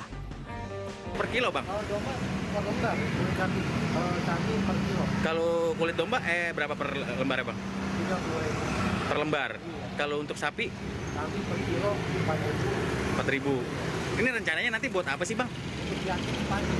Jaket dan sepatu. Berkah dari momen Idul Adha juga dirasakan oleh pelaku usaha penggiling daging. Salah satunya di Kecamatan Banyudono, Kabupaten Boyolali, Jawa Tengah. Pada hari pertama Idul Adha, pelanggan datang silih berganti sejak siang untuk menggiling daging kurban yang mereka dapat. Rata-rata warga menggiling 2 hingga 3 kg daging sapi. Dalam waktu 4 jam, sebanyak 500 kg daging digiling di sini. Warga memilih menggiling daging agar dapat disimpan untuk waktu yang lama dan mudah diolah menjadi berbagai macam jenis masakan. Mungkin ya rata-rata bakso lah Mas ya. Kalau yang lain-lain galantin itu ada. Kalau pedagang-pedagang pelanggan itu paling bersome sama bakso juga ada. Ya kalau peningkatan momen seperti ini lebih dari hari biasa, mungkin dari 2 kali lipatnya lah mungkin Mas. Kalau omset hari biasa itu mungkin 1 juta plus minus lah Mas. Kalau momen lebaran mungkin bisa 2 kali lipatnya, 2 juta sampai lebih lah mungkin Mas.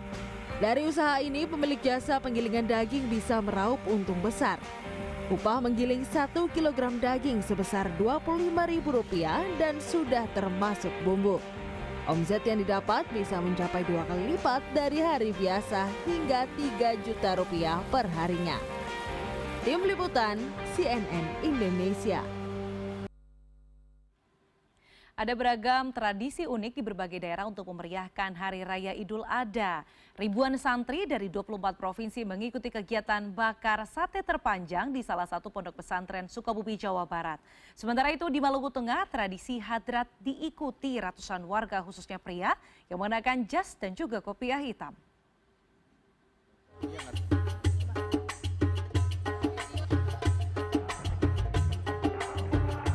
Asap mengepul dari alat pembakaran sate yang berjajar. Ratusan santri tak henti mengibas sate yang siap disantap. Inilah kegiatan di Pondok Pesantren Zikir Al-Fat di Gunung Puyuh, Kota Sukabumi, Jawa Barat. Mereka rutin menggelar festival bakar sate saat perayaan Idul Adha. Sekitar 2.000 tusuk sate disiapkan oleh para santri yang berasal dari seluruh penjuru Nusantara. Sate tersebut dijajarkan dalam satu garis panjang yang membentang hingga 100 meter. Setelah selesai dibakar, ribuan tusuk sate itu langsung dinikmati bersama oleh para santri dan warga sekitar. Kegiatan ini sih sangat seru ya, soalnya tiap tahun itu selalu ada dan merasa kekeluargaannya itu ada gitu. Apalagi kan di sini ada anak SD, SMP, SLTA, malah santri dari berbagai pulau, dari provinsi manapun ada gitu. Jadi sangat kebersamaannya tuh Hari ini mereka dikenyangkan makan daging dan juga kemudian sekeliling warga kita. Sehingga kemudian diramaikan begini, syiar. Syiar itu menunjukkan bahwa ajaran Islam itu ada sangat baik. Ajaran Islam itu luar biasa. Bagaimana ajaran Islam menolong, membantu orang-orang yang tidak mampu. Festival sate terpanjang di pondok pesantren ini juga menjadi ajang mempererat kebersamaan antar santri.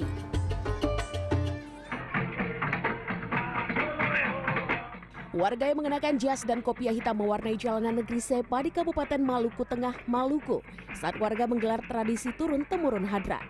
Mereka sempat berkumpul di Masjid Al-Falah Negeri Sepa, masjid tertua di Maluku pada siang hari. Mereka kemudian mengarak hewan kurban keliling kampung. Sepanjang jalan, mereka menggoyang lenso atau sapu tangan ke udara sembari berzikir dan bernyanyi lagu-lagu perjuangan Nabi Muhammad SAW untuk mengenang tragedi Perang Karbala. Warga selalu menantikan tradisi ini dan menjadi agenda tahunan pemerintah Kabupaten Maluku Tengah. Tim Liputan CNN Indonesia.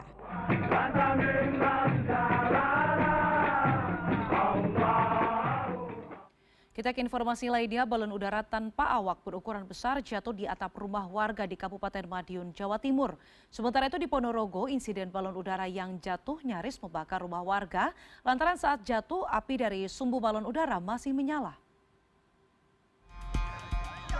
Tradisi menerbangkan balon udara tanpa awak saat Idul Adha berubah menjadi kepanikan. Sebuah balon udara liar berukuran 20 meter jatuh dan menimpa rumah milik Suratun, warga desa Sidorejo, Kecamatan Kebonsari, Kabupaten Madiun pada Jumat pagi. Beruntung saat jatuh, api yang digunakan untuk memanaskan udara dalam balon padam sehingga tidak memicu kebakaran. Meski demikian, rumah perempuan berusia 68 tahun ini mengalami kerusakan pada bagian atap akibat tertimpa balon udara. Selain itu, banyak genting rumah Suratun hancur karena puluhan orang naik ke atap rumah untuk mengejar balon udara. Hingga kini asal balon udara tanpa awak tersebut masih belum diketahui. Kaget, orang banyak, saya orang tua loh. Ada suara-suara apa gitu? Dia suara cuma orang banyak itu, nggak suara berledakan, nggak ada apa-apa. Terus ada kerusakan nggak Bu? Ada genteng. Gentengnya kenapa? Banyak. Ada pecah-pecah. Di Ponorogo, Jawa Timur, balon udara liar yang berdiameter sekitar 2 meter jatuh di teras rumah Fahrudin, warga Kelurahan Tonatan, Sabtu pagi. Saat jatuh, api sumbu balon udara bahkan masih menyala. Warga yang mengetahui peristiwa ini langsung memadamkan api sebelum membesar dan membakar rumah warga. Tak hanya itu, warga juga menemukan sejumlah petasan dari balon masih tergantung dan belum menyala. Ini kan bersihkan sayur, terus Pak Le ini kan lari-lari kejar apa itu kan. Jadi aku ikut madamkan apinya itu. Polisi yang mendapat laporan langsung mendatangi lokasi dan mengamankan balon udara. Polisi masih melakukan penyelidikan dan mencari pelaku penerbangan balon udara dengan petasan di dalamnya. Tim Liputan CNN Indonesia. Dan informasi terkini lainnya akan kami hadirkan sesaat lagi, tetaplah bersama CNN Indonesia Newsroom.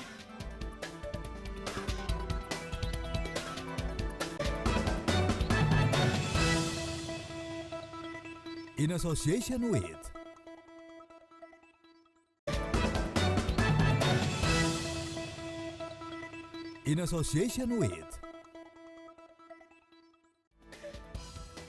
Pembatalan sistem tanazul beberapa hari sebelum puncak haji di Armusna membuat jemaah asal Indonesia sempat tak mendapatkan tenda di Mina. Jumat malam waktu setempat, Menteri Agama memastikan semua jemaah sudah mendapatkan tenda di Mina. Anggota tim Was Haji, Seli Gantina, mendorong untuk mengevaluasi syarikah yang tak bekerja sesuai dengan kesepakatan. Ditemui di Mina, Arab Saudi, anggota tim pengawas haji 2025 menilai PPIH dan syarikah gagap terhadap perubahan mendadak yang dilakukan otoritas Arab Saudi, yaitu membatalkan sistem tanazul. Sistem tanazul mengatur pergerakan jemaah haji yang bisa menginap di hotel sekitar Mina ketimbang menginap di sekitar ataupun di tenda Mina saat menjalankan prosesi lempar jumroh. Dengan pembatalan tanazul, sekitar 37.000 orang harus kembali menempati tenda di Mina dengan ruang gerak yang terbatas. Politikus PDI Perjuangan Seli Gantina mendorong pemerintah untuk mengevaluasi syarikah-syarikah yang kurang baik dalam pelaksanaan ke jemaah haji Indonesia.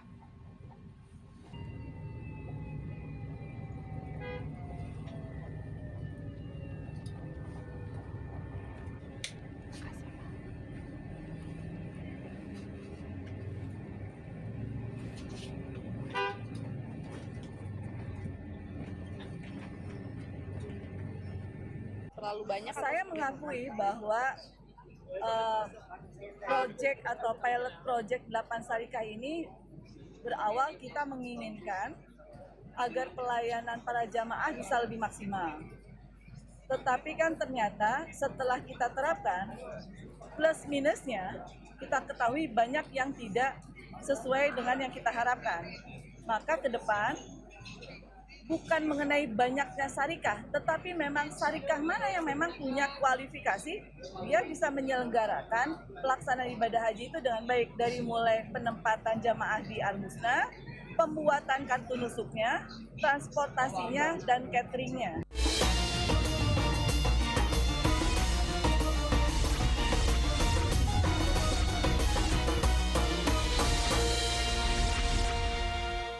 Dipersembahkan oleh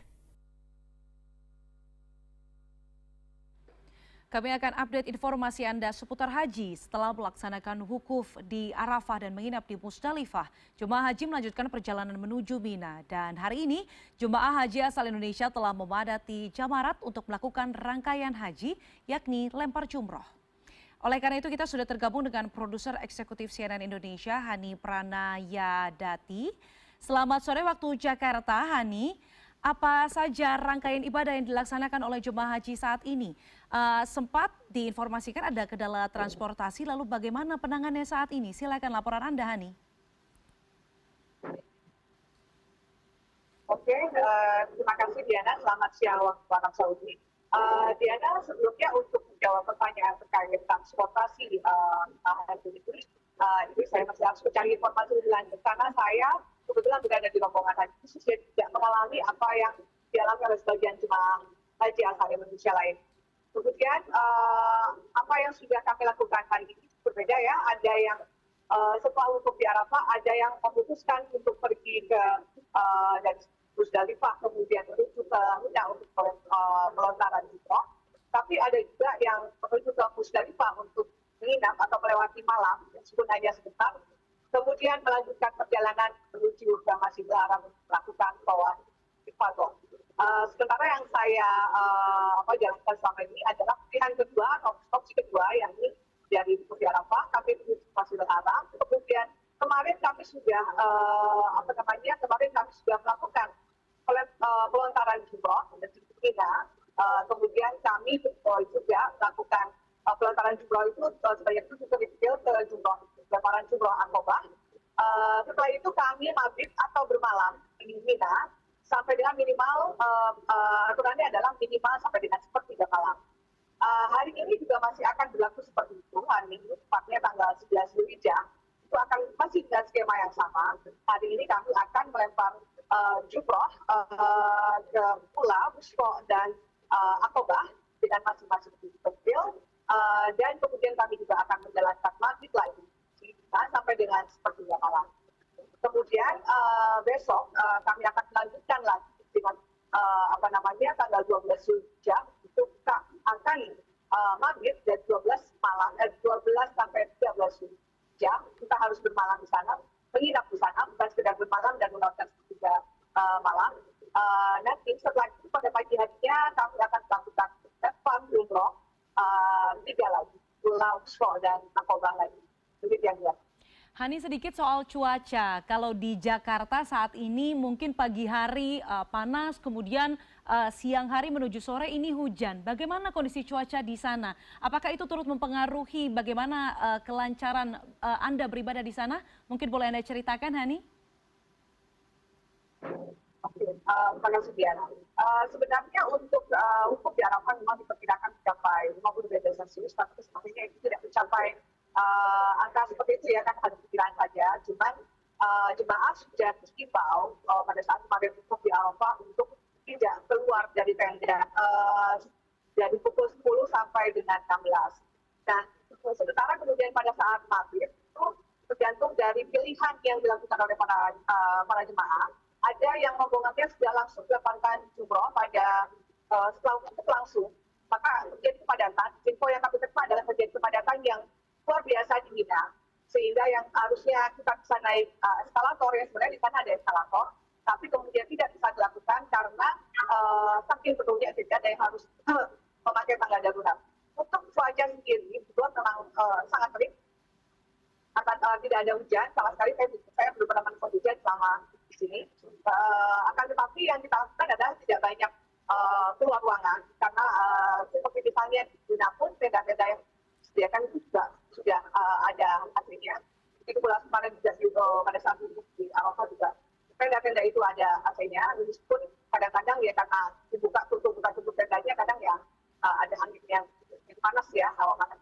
Tapi insya Allah kami masih bisa mengatasinya selama tidak berlama-lama berada di luar.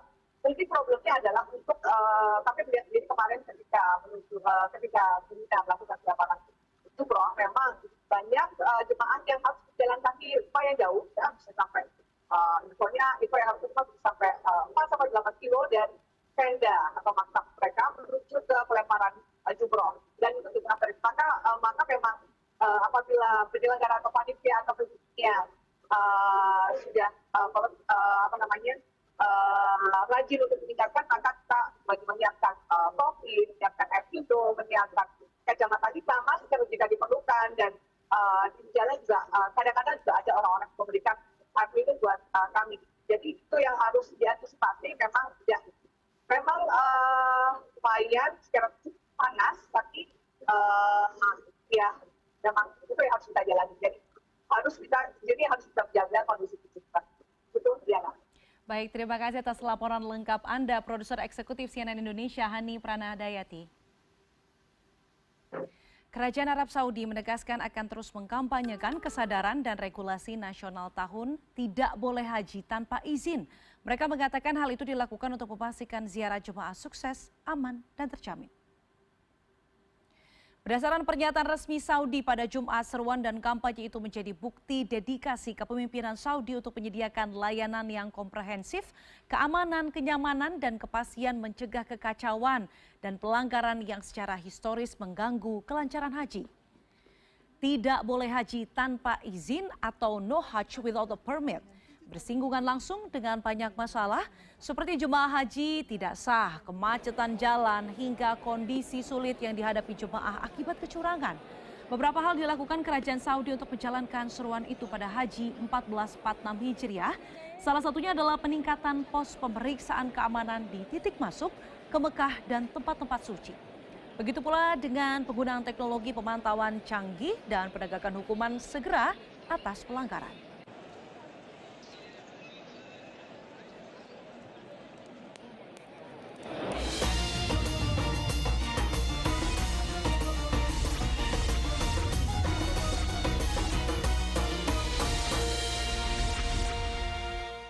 Dipersembahkan oleh Beralih ke informasi lainnya, Komisi Pemberantasan Korupsi mengungkap identitas 8 tersangka kasus dugaan pemerasan dalam pengurusan rencana penggunaan tenaga kerja asing atau RPTKA di Kementerian Ketenagakerjaan. Sejumlah pejabat yang jadi tersangka diduga sudah melakukan praktik pemerasan sejak tahun 2019 dengan total uang mencapai 53 miliar rupiah.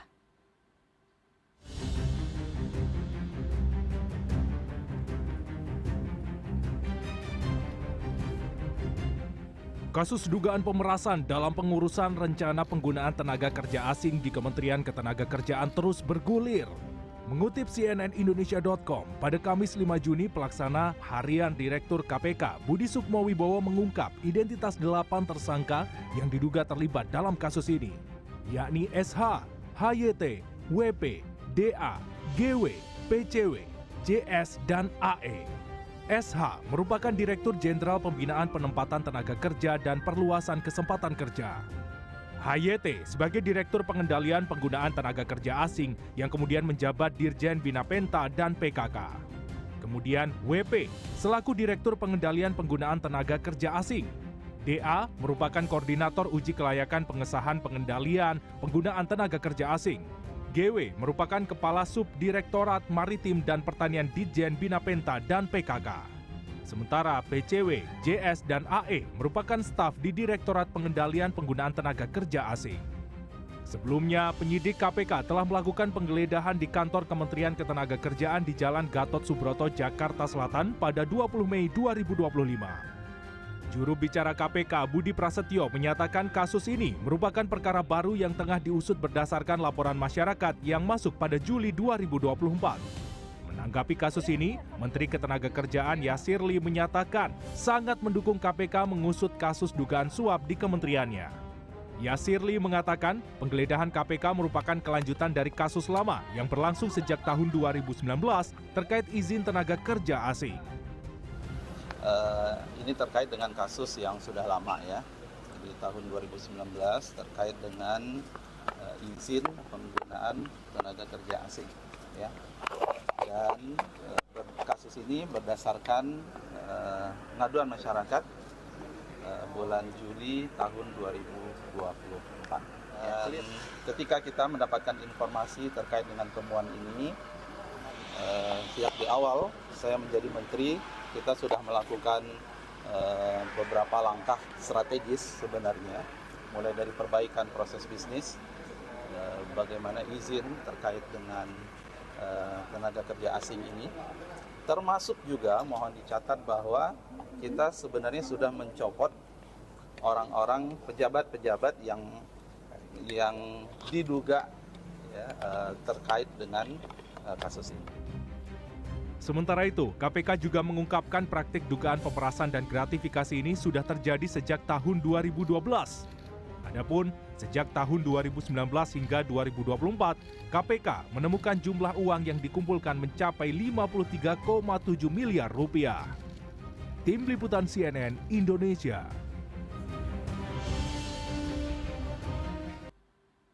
Komisi Pemberantasan Korupsi menguak tabir dugaan pemerasan pengurusan rencana penggunaan tenaga kerja asing atau RPTKA dan penerimaan gratifikasi di lingkungan Kementerian Ketenagakerjaan Republik Indonesia. Korupsi bernilai fantastis yang mencapai 53,7 miliar rupiah ini dinikmati oleh 80 orang di lingkup Kemenaker dalam kurun waktu 2019-2024. Oleh karena itu kita akan membahasnya bersama juru bicara KPK Budi Prasetyo. Selamat sore Mas Budi. Selamat sore Mbak Diana. Mas Budi, ini adalah kasus korupsi yang diduga sudah terjadi 2019, tapi koreksi kalau saya salah bahwa ada dugaan juga bahwa sudah jauh lebih lama terjadi secara sistematis dan juga berjamaah sejak tahun 2012. Nah ini saya minta Anda untuk menjelaskan kronologi terlebih dahulu secara sederhana, Mas Budi, soal kasus ini. Baik Mbak Diana, jadi KPK memulai penyidikan terkait dengan dugaan tindak pidana korupsi terkait dengan pengurusan penggunaan TKA di lingkungan Kementerian Ketenagakerjaan. Kita mulai penyidikannya di bulan Mei tahun ini. Artinya ini memang penyidikan baru. Dalam proses rangkaian penyidikannya, KPK telah melakukan pemeriksaan kepada para saksi maupun pihak-pihak terkait termasuk para agen penyalur atau agen yang mengurus proses penggunaan TKA di Kementerian Tenaga Kerja. KPK juga telah melakukan penggeledahan di beberapa lokasi dan mengamankan sejumlah dokumen selain dengan beberapa aset yang kemudian juga dilakukan penyitaan. Di mana penyitaan tersebut tentu tidak hanya untuk mendukung pembuktian perkara, tapi juga untuk menjadi langkah awal dalam optimalisasi aset recovery nantinya. Dari proses pemeriksaan para saksi dan dokumen-dokumen yang diperoleh dalam penggeledahan yang KPK lakukan, KPK kemudian menemukan petunjuk bahwa dugaan pemerasan ini ternyata juga telah berlangsung untuk beberapa waktu sebelumnya. KPK masih terus mendalami setiap informasi yang diperoleh baik dari proses pemeriksaan para saksi ataupun dari dokumen-dokumen yang diperoleh dalam penggeledahan. Begitu Mbak Diana. Ada 8 tersangka yang kalau kita lihat statusnya begitu ya, Mas Budi, ini adalah eselon 1. Nah ini mungkin bisa Anda jelaskan salah satunya ini aliran dananya sampai ke kantong staf sus menteri yakni Haryanto alias HYT begitu ya, yang saat itu menjabat sebagai Direktur PPTKA. Nah ini sebenarnya apakah hanya di level eselon 1 saja atau selain 8 tersangka itu juga ada nanti yang akan dimintai keterangan seperti mungkin menteri-menteri yang saat itu menjabat? KPK masih menelusuri setiap aliran uang hasil dari pemerasan tersebut. Tentu nanti KPK akan melakukan klarifikasi terhadap pihak-pihak yang diduga juga menikmati dari uang hasil pemerasan tersebut. Jika kita melihat konstruksi perkaranya bahwa praktik-praktik pemerasan yang dilakukan oleh para staf itu kemudian juga mengalir kepada para atasannya begitu, dan itu juga terus didalami, di mana modus-modusnya kita ketahui bahwa para staf ini kemudian melakukan pembedaan pelayanan begitu ya. Jadi bagi para pemohon yang tidak memberikan uang atau tidak memberikan semacam uang pelicin begitu ya untuk proses pengurusan TKA ini, kemudian dari oknum di Kementerian Ketenagakerjaan tidak memberikan feedback berkas-berkas yang kurang atau tidak memberikan konfirmasi apakah proses dari pengurusan TKA itu kemudian bisa berlanjut. Bahkan ada kecenderungan para oknum ini kemudian mengulur-ulur waktu ataupun tidak memproses permohonan-permohonan pengajuan rencana penggunaan TKA yang diajukan oleh para agen atau oleh para penyalur TKA tersebut.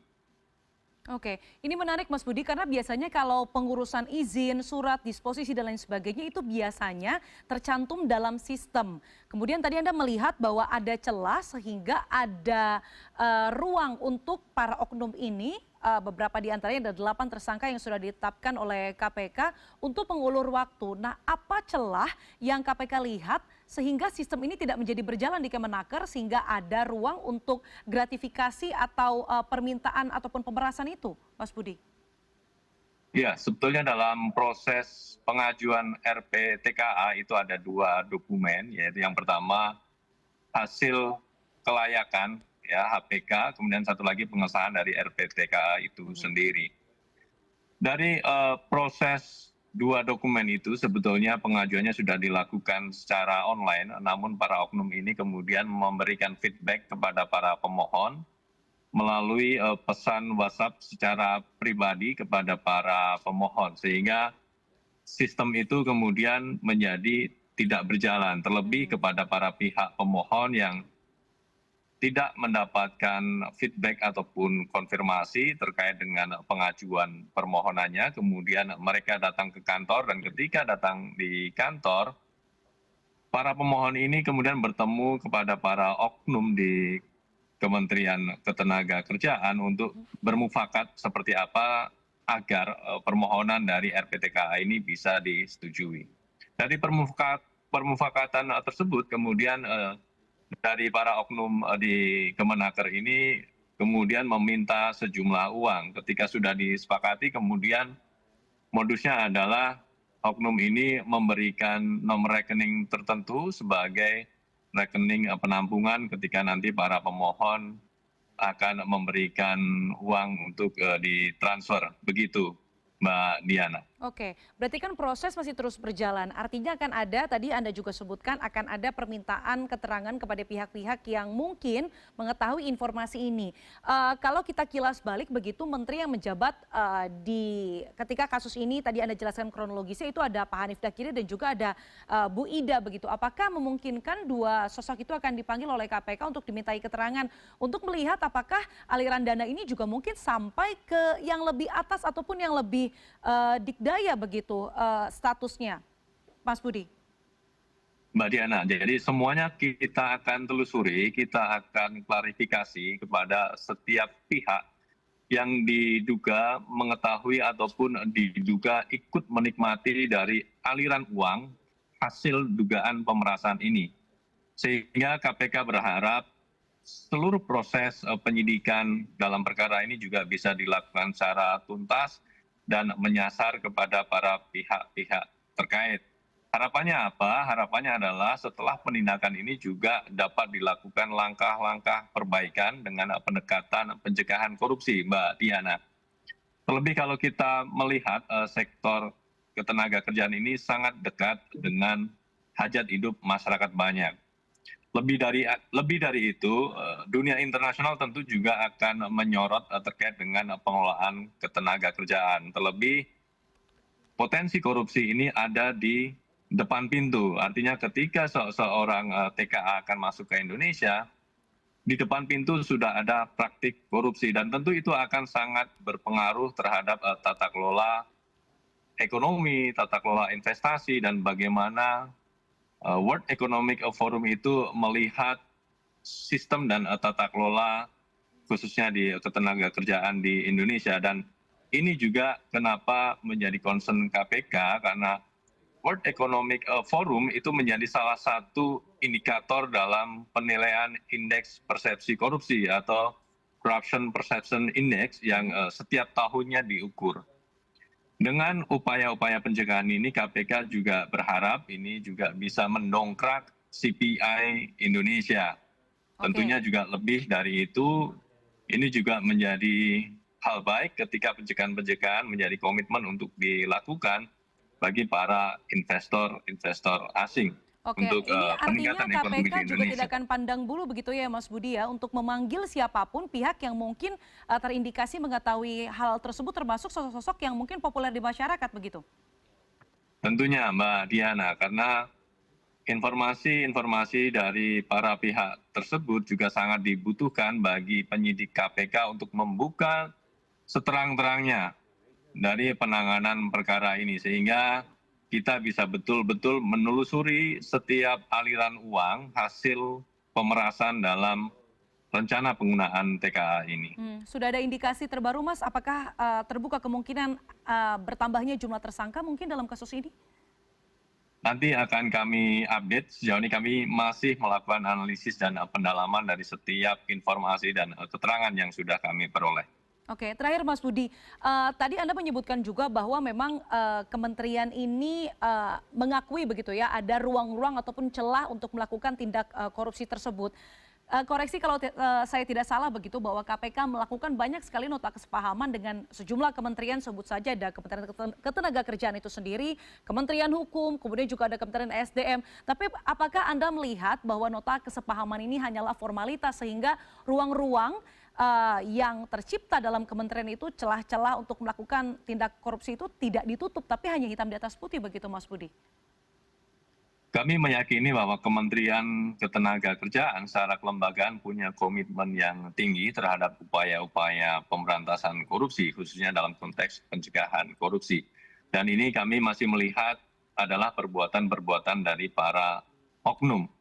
Oleh karena itu, ke depan KPK selain melakukan pengukuran melalui survei penilaian integritas atau SPI yang secara rutin kami lakukan untuk melihat dan mengidentifikasi setiap ruang-ruang yang masih punya potensi korupsi, termasuk di Kementerian Ketenagakerjaan. Dan tentunya SPI tidak hanya soal angka Mbak Diana, tapi lebih dari itu adalah seperti apa potret ruang-ruang yang masih rawan korupsi, sehingga kita bisa memberikan rekomendasi yang konkret. Harapannya adalah Kementerian Ketenagakerjaan kemudian dapat melakukan tindak lanjut secara serius dari setiap kesimpulan ataupun rekomendasi yang KPK berikan melalui SPI tersebut. Dan lebih jauh lagi, tentu kami juga berharap ada kajian secara lebih detail dan lebih menyeluruh terkait dengan sektor ketenagakerjaan ini, sehingga kita bisa betul-betul mengurai permasalahan dan kemudian bisa memberikan solusi bagi perbaikan tata kelola sistem ketenagakerjaan di Indonesia. Baik, kita harapkan kasus ini bisa menemukan titik terang benderangnya. Tentu saja tidak hanya tujuannya untuk memperbaiki sistem tata kelola dan juga pelayanan kepada masyarakat, tapi juga menegakkan yang namanya keadilan dan juga kejujuran di seluruh lini pemerintahan. Terima kasih waktunya pada sore jelang malam hari ini, juru bicara KPK Mas Budi Prasetyo. Selamat malam, Mas. Terima kasih Mbak Diana. Dan informasi terkini lainnya akan kami hadirkan sesaat lagi. Tetaplah bersama CNN Indonesia Newsroom.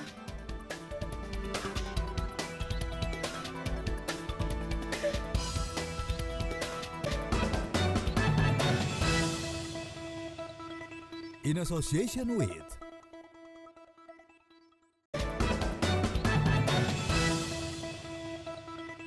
In association with Terima kasih Anda masih bersama kami. Hari ini Indonesia Open 2025 kembali digelar dan memasuki laga semifinal. Para pemain bulu tangkis terbaik bersiap memperebutkan tiket untuk melaju ke babak final. Dan untuk itu kita sudah terhubung dengan koresponden CNN Indonesia Erlangga Wisnu Aji. Erlangga, selamat malam. Indonesia punya dua wakil di sektor ganda putra, yakni pasangan Sabar Reza dan juga Fajar Rian. Nah, bagaimana peluang mereka melaju ke babak final di pertandingan hari ini? Silakan Erlangga, laporan Anda. Ya, selamat malam Diana. Betul sekali bahwa hari ini turnamen Indonesia Open 2025 sudah memasuki babak semifinal. Seperti yang tadi Anda sebutkan bahwa asa tuan rumah untuk meraih gelar juara ini terletak pada sektor ganda putra. Hanya tinggal sektor ganda putra yang bisa menjaga harapan tuan rumah untuk meraih gelar juara. Ini ada malam ini akan ada dua ganda putra Indonesia yang tampil di semifinal, yaitu pasangan Sabar Karyaman Gutama dan Reza Pahlavi Isfahani, dan juga ada Fajar Muhammad Rian Ardianto. Kalau tadi Anda bertanya bagaimana peluang Sabar Reza dan Fajar Rian untuk melaju hingga ke babak final yang akan berlangsung besok, saya akan coba sedikit berikan informasinya bahwa pertandingan Sabar Reza ini akan berlangsung pada mungkin sekitar pukul 8 atau pukul 9 malam nanti, dan Sabar Reza ini akan bertemu dengan ganda Malaysia yang diunggulkan di tempat ke-7, Man Wei Chong dan Kai Wunti. Sebagai informasi, partai pertemuan semifinal Indonesia Open tahun ini antara Sabar Reza dan Man Wei Chong Kai Wunti adalah ulangan partai semifinal Indonesia Open tahun 2024 lalu, dan di mana pada tahun lalu Sabar Reza ini harus mengakui keunggulan dari ganda Malaysia ini dengan kekalahan 29-27 dan 21-13. Namun Sabar Reza mampu membalas kekalahannya di Indonesia Open tahun lalu dengan bisa memenangkan pertemuan kedua dari mereka saat bertemu di quarter final Hong Kong Open 2024. Saat itu partai Hong Kong Open quarter final ini berlangsung pada bulan September tahun lalu. Saat itu Sabar Reza ganti berbalik menang 21-18 dan 21-15. Artinya secara head to head atau rekor pertemuan antar keduanya, Sabar Reza dan Man Wei Chong Kai Wunti berbagi angka sama kuat 1-1. Namun yang harus menjadi kekhawatiran, mungkin kekhawatiran para badminton lovers yang hadir di Istora adalah kondisi dari Reza Pahlavi Isfahani. Dalam konferensi pers kemarin saat Sabar Reza memastikan melaju ke semifinal setelah mengalahkan ganda unggulan utama asal Malaysia Go Seve dan Nur Izzuddin, ini disebutkan bahwa Reza Pahlavi Isfahani sebenarnya tampil di turnamen Indonesia Open ini tidak dalam kondisi 100%. Reza disebutkan sempat mengalami atau masih mengalami kondisi yang tidak fit 100% di bagian pinggang, dan ini sudah dialami ganda non-pelatnas ini sejak awal turnamen Indonesia Open. Harapannya tentu Reza dapat mengatasi rasa sakitnya itu atau cederanya yang belum pulih 100% pada partai semifinal nanti dan bisa melaju ke partai puncak Indonesia Open yang berlangsung pada hari Minggu besok. Dan kita juga masih memiliki satu wakil lainnya, yaitu lewat pasangan Fajar Alfian dan Muhammad Rian Ardianto yang di turnamen ini diunggulkan di tempat ke-6.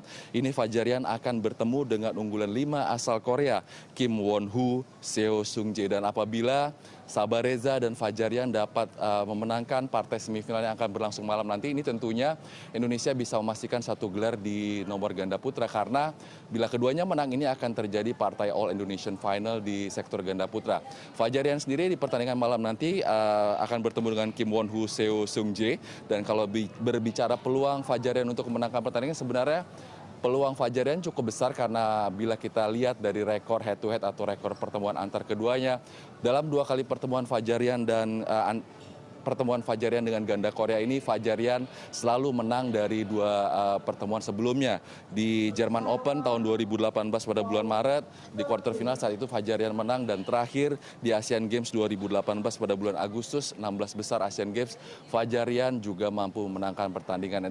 Tapi tentunya bagaimana hasil yang diraih oleh ganda putra ini masih harus kita nantikan malam hari nanti, karena partai yang melibatkan 2 ganda putra Indonesia ini memang ditaruh oleh panitia pelaksana di pertandingan ke-9 dan pertandingan ke-10 atau pertandingan akhir. Ini tentunya harapannya agar Indonesia Open dapat tetap ramai oleh penonton, dan penonton tetap setia sampai partai terakhir di mana ganda Indonesia baru akan tampil di 2 partai terakhir tadi. Diana. Baik, kita harapkan hasil terbaik bisa diraih oleh dua pasangan ganda putra Indonesia, pasangan Sabareza dan juga Fajarian. Terima kasih atas laporan lengkap Anda, koresponden CNN Indonesia Erlangga Wisnuaji bersama dengan fotojurnalis CNN Indonesia Sony Sulistiono. Kita ke informasi lainnya, ribuan pengunjung memadati Kebun Binatang Surabaya pada libur panjang Hari Raya Idul Adha. Para pengunjung asyik memberi pakan dan berfoto bersama satwa. Pada libur panjang Hari Raya Idul Adha, Kebun Binatang Surabaya dipadati ribuan pengunjung dari berbagai daerah. Mereka pun asyik mengenal dan memberi pakan satwa. Makan wortel sama kacang. Oh iya, takut gak sama jerapahnya? Gak takut ya? Itu jawab yang keras. Enggak. Mbak, kenapa memilih berwisata di Kebun Binatang Surabaya ini? Karena kebetulan biar deket aja sih, karena kan kita dari Gresik, terus mau nganterin anak-anak ini nyobain naik kereta, terus kayak kalau ke Surabaya ngapain ya, akhirnya ke Kebun Binatang aja gitu. Aktivitasnya ngapain aja tadi? Tadi liatin hewan ya, sama ngasih makan ya? Iya. Seru nggak? Seru. Iya gitu sih. Untuk bisa memberi pakan jerapah di zona Afrika, pengunjung dikenai tarif Rp100.000. Pengunjung akan mendapatkan souvenir, kacang panjang, wortel, dan pisang. Nah, kali ini jerapah di samping saya sepertinya udah siap dikasih pakan ya. Ini namanya siapa, Mas? Namanya Wela. Oh, namanya Wela. Ini jenis kelaminnya jantan atau betina? Betina, Kakak. Oh, betina. Aduh, lahap banget makannya. Nafasnya sampai di sini. Makan kacang panjang. Di sini ada berapa jerapah sih, Mas? Ada 2 ekor jantan betina. Ada 2 ekor. Oh, ini yang betina Wela, terus jantannya di mana? Jantannya sebelah sana sudah kenyang gantian. Oh, di sana udah kenyang. Ya. Jadi gantian ya, namanya Moritz ya. Aduh, sabar, pelan-pelan. Selain memberi pakan satwa, jangan lewatkan untuk berfoto bersama kakak tua raja atau kakak tua Alba. Tarifnya hanya Rp10.000. Biasanya bila kita memang di hari libur nasional ya, khususnya di Lebaran saat ini, yang atraksi yang kita sajikan ini paling tidak semua wahana kita buka, Mbak. Jadi ada wahana feeding time, photo booth, termasuk wahana-wahana lainnya, support lainnya, ini semua kita buka. Pada Hari Raya Idul Adha 6 Juni kemarin, jumlah pengunjung di KBS mencapai 5.000 orang. Jumlah ini meningkat dibandingkan Jumat pada hari biasa, yaitu sekitar 1.000 orang pengunjung. Kansa Tamarindora, Miki Peresia, Surabaya, Jawa Timur. Dari informasi tadi sekaligus penutup CNN Indonesia Newsroom pada hari ini. Saya Diana Valencia, pamit undur diri. Sampai jumpa.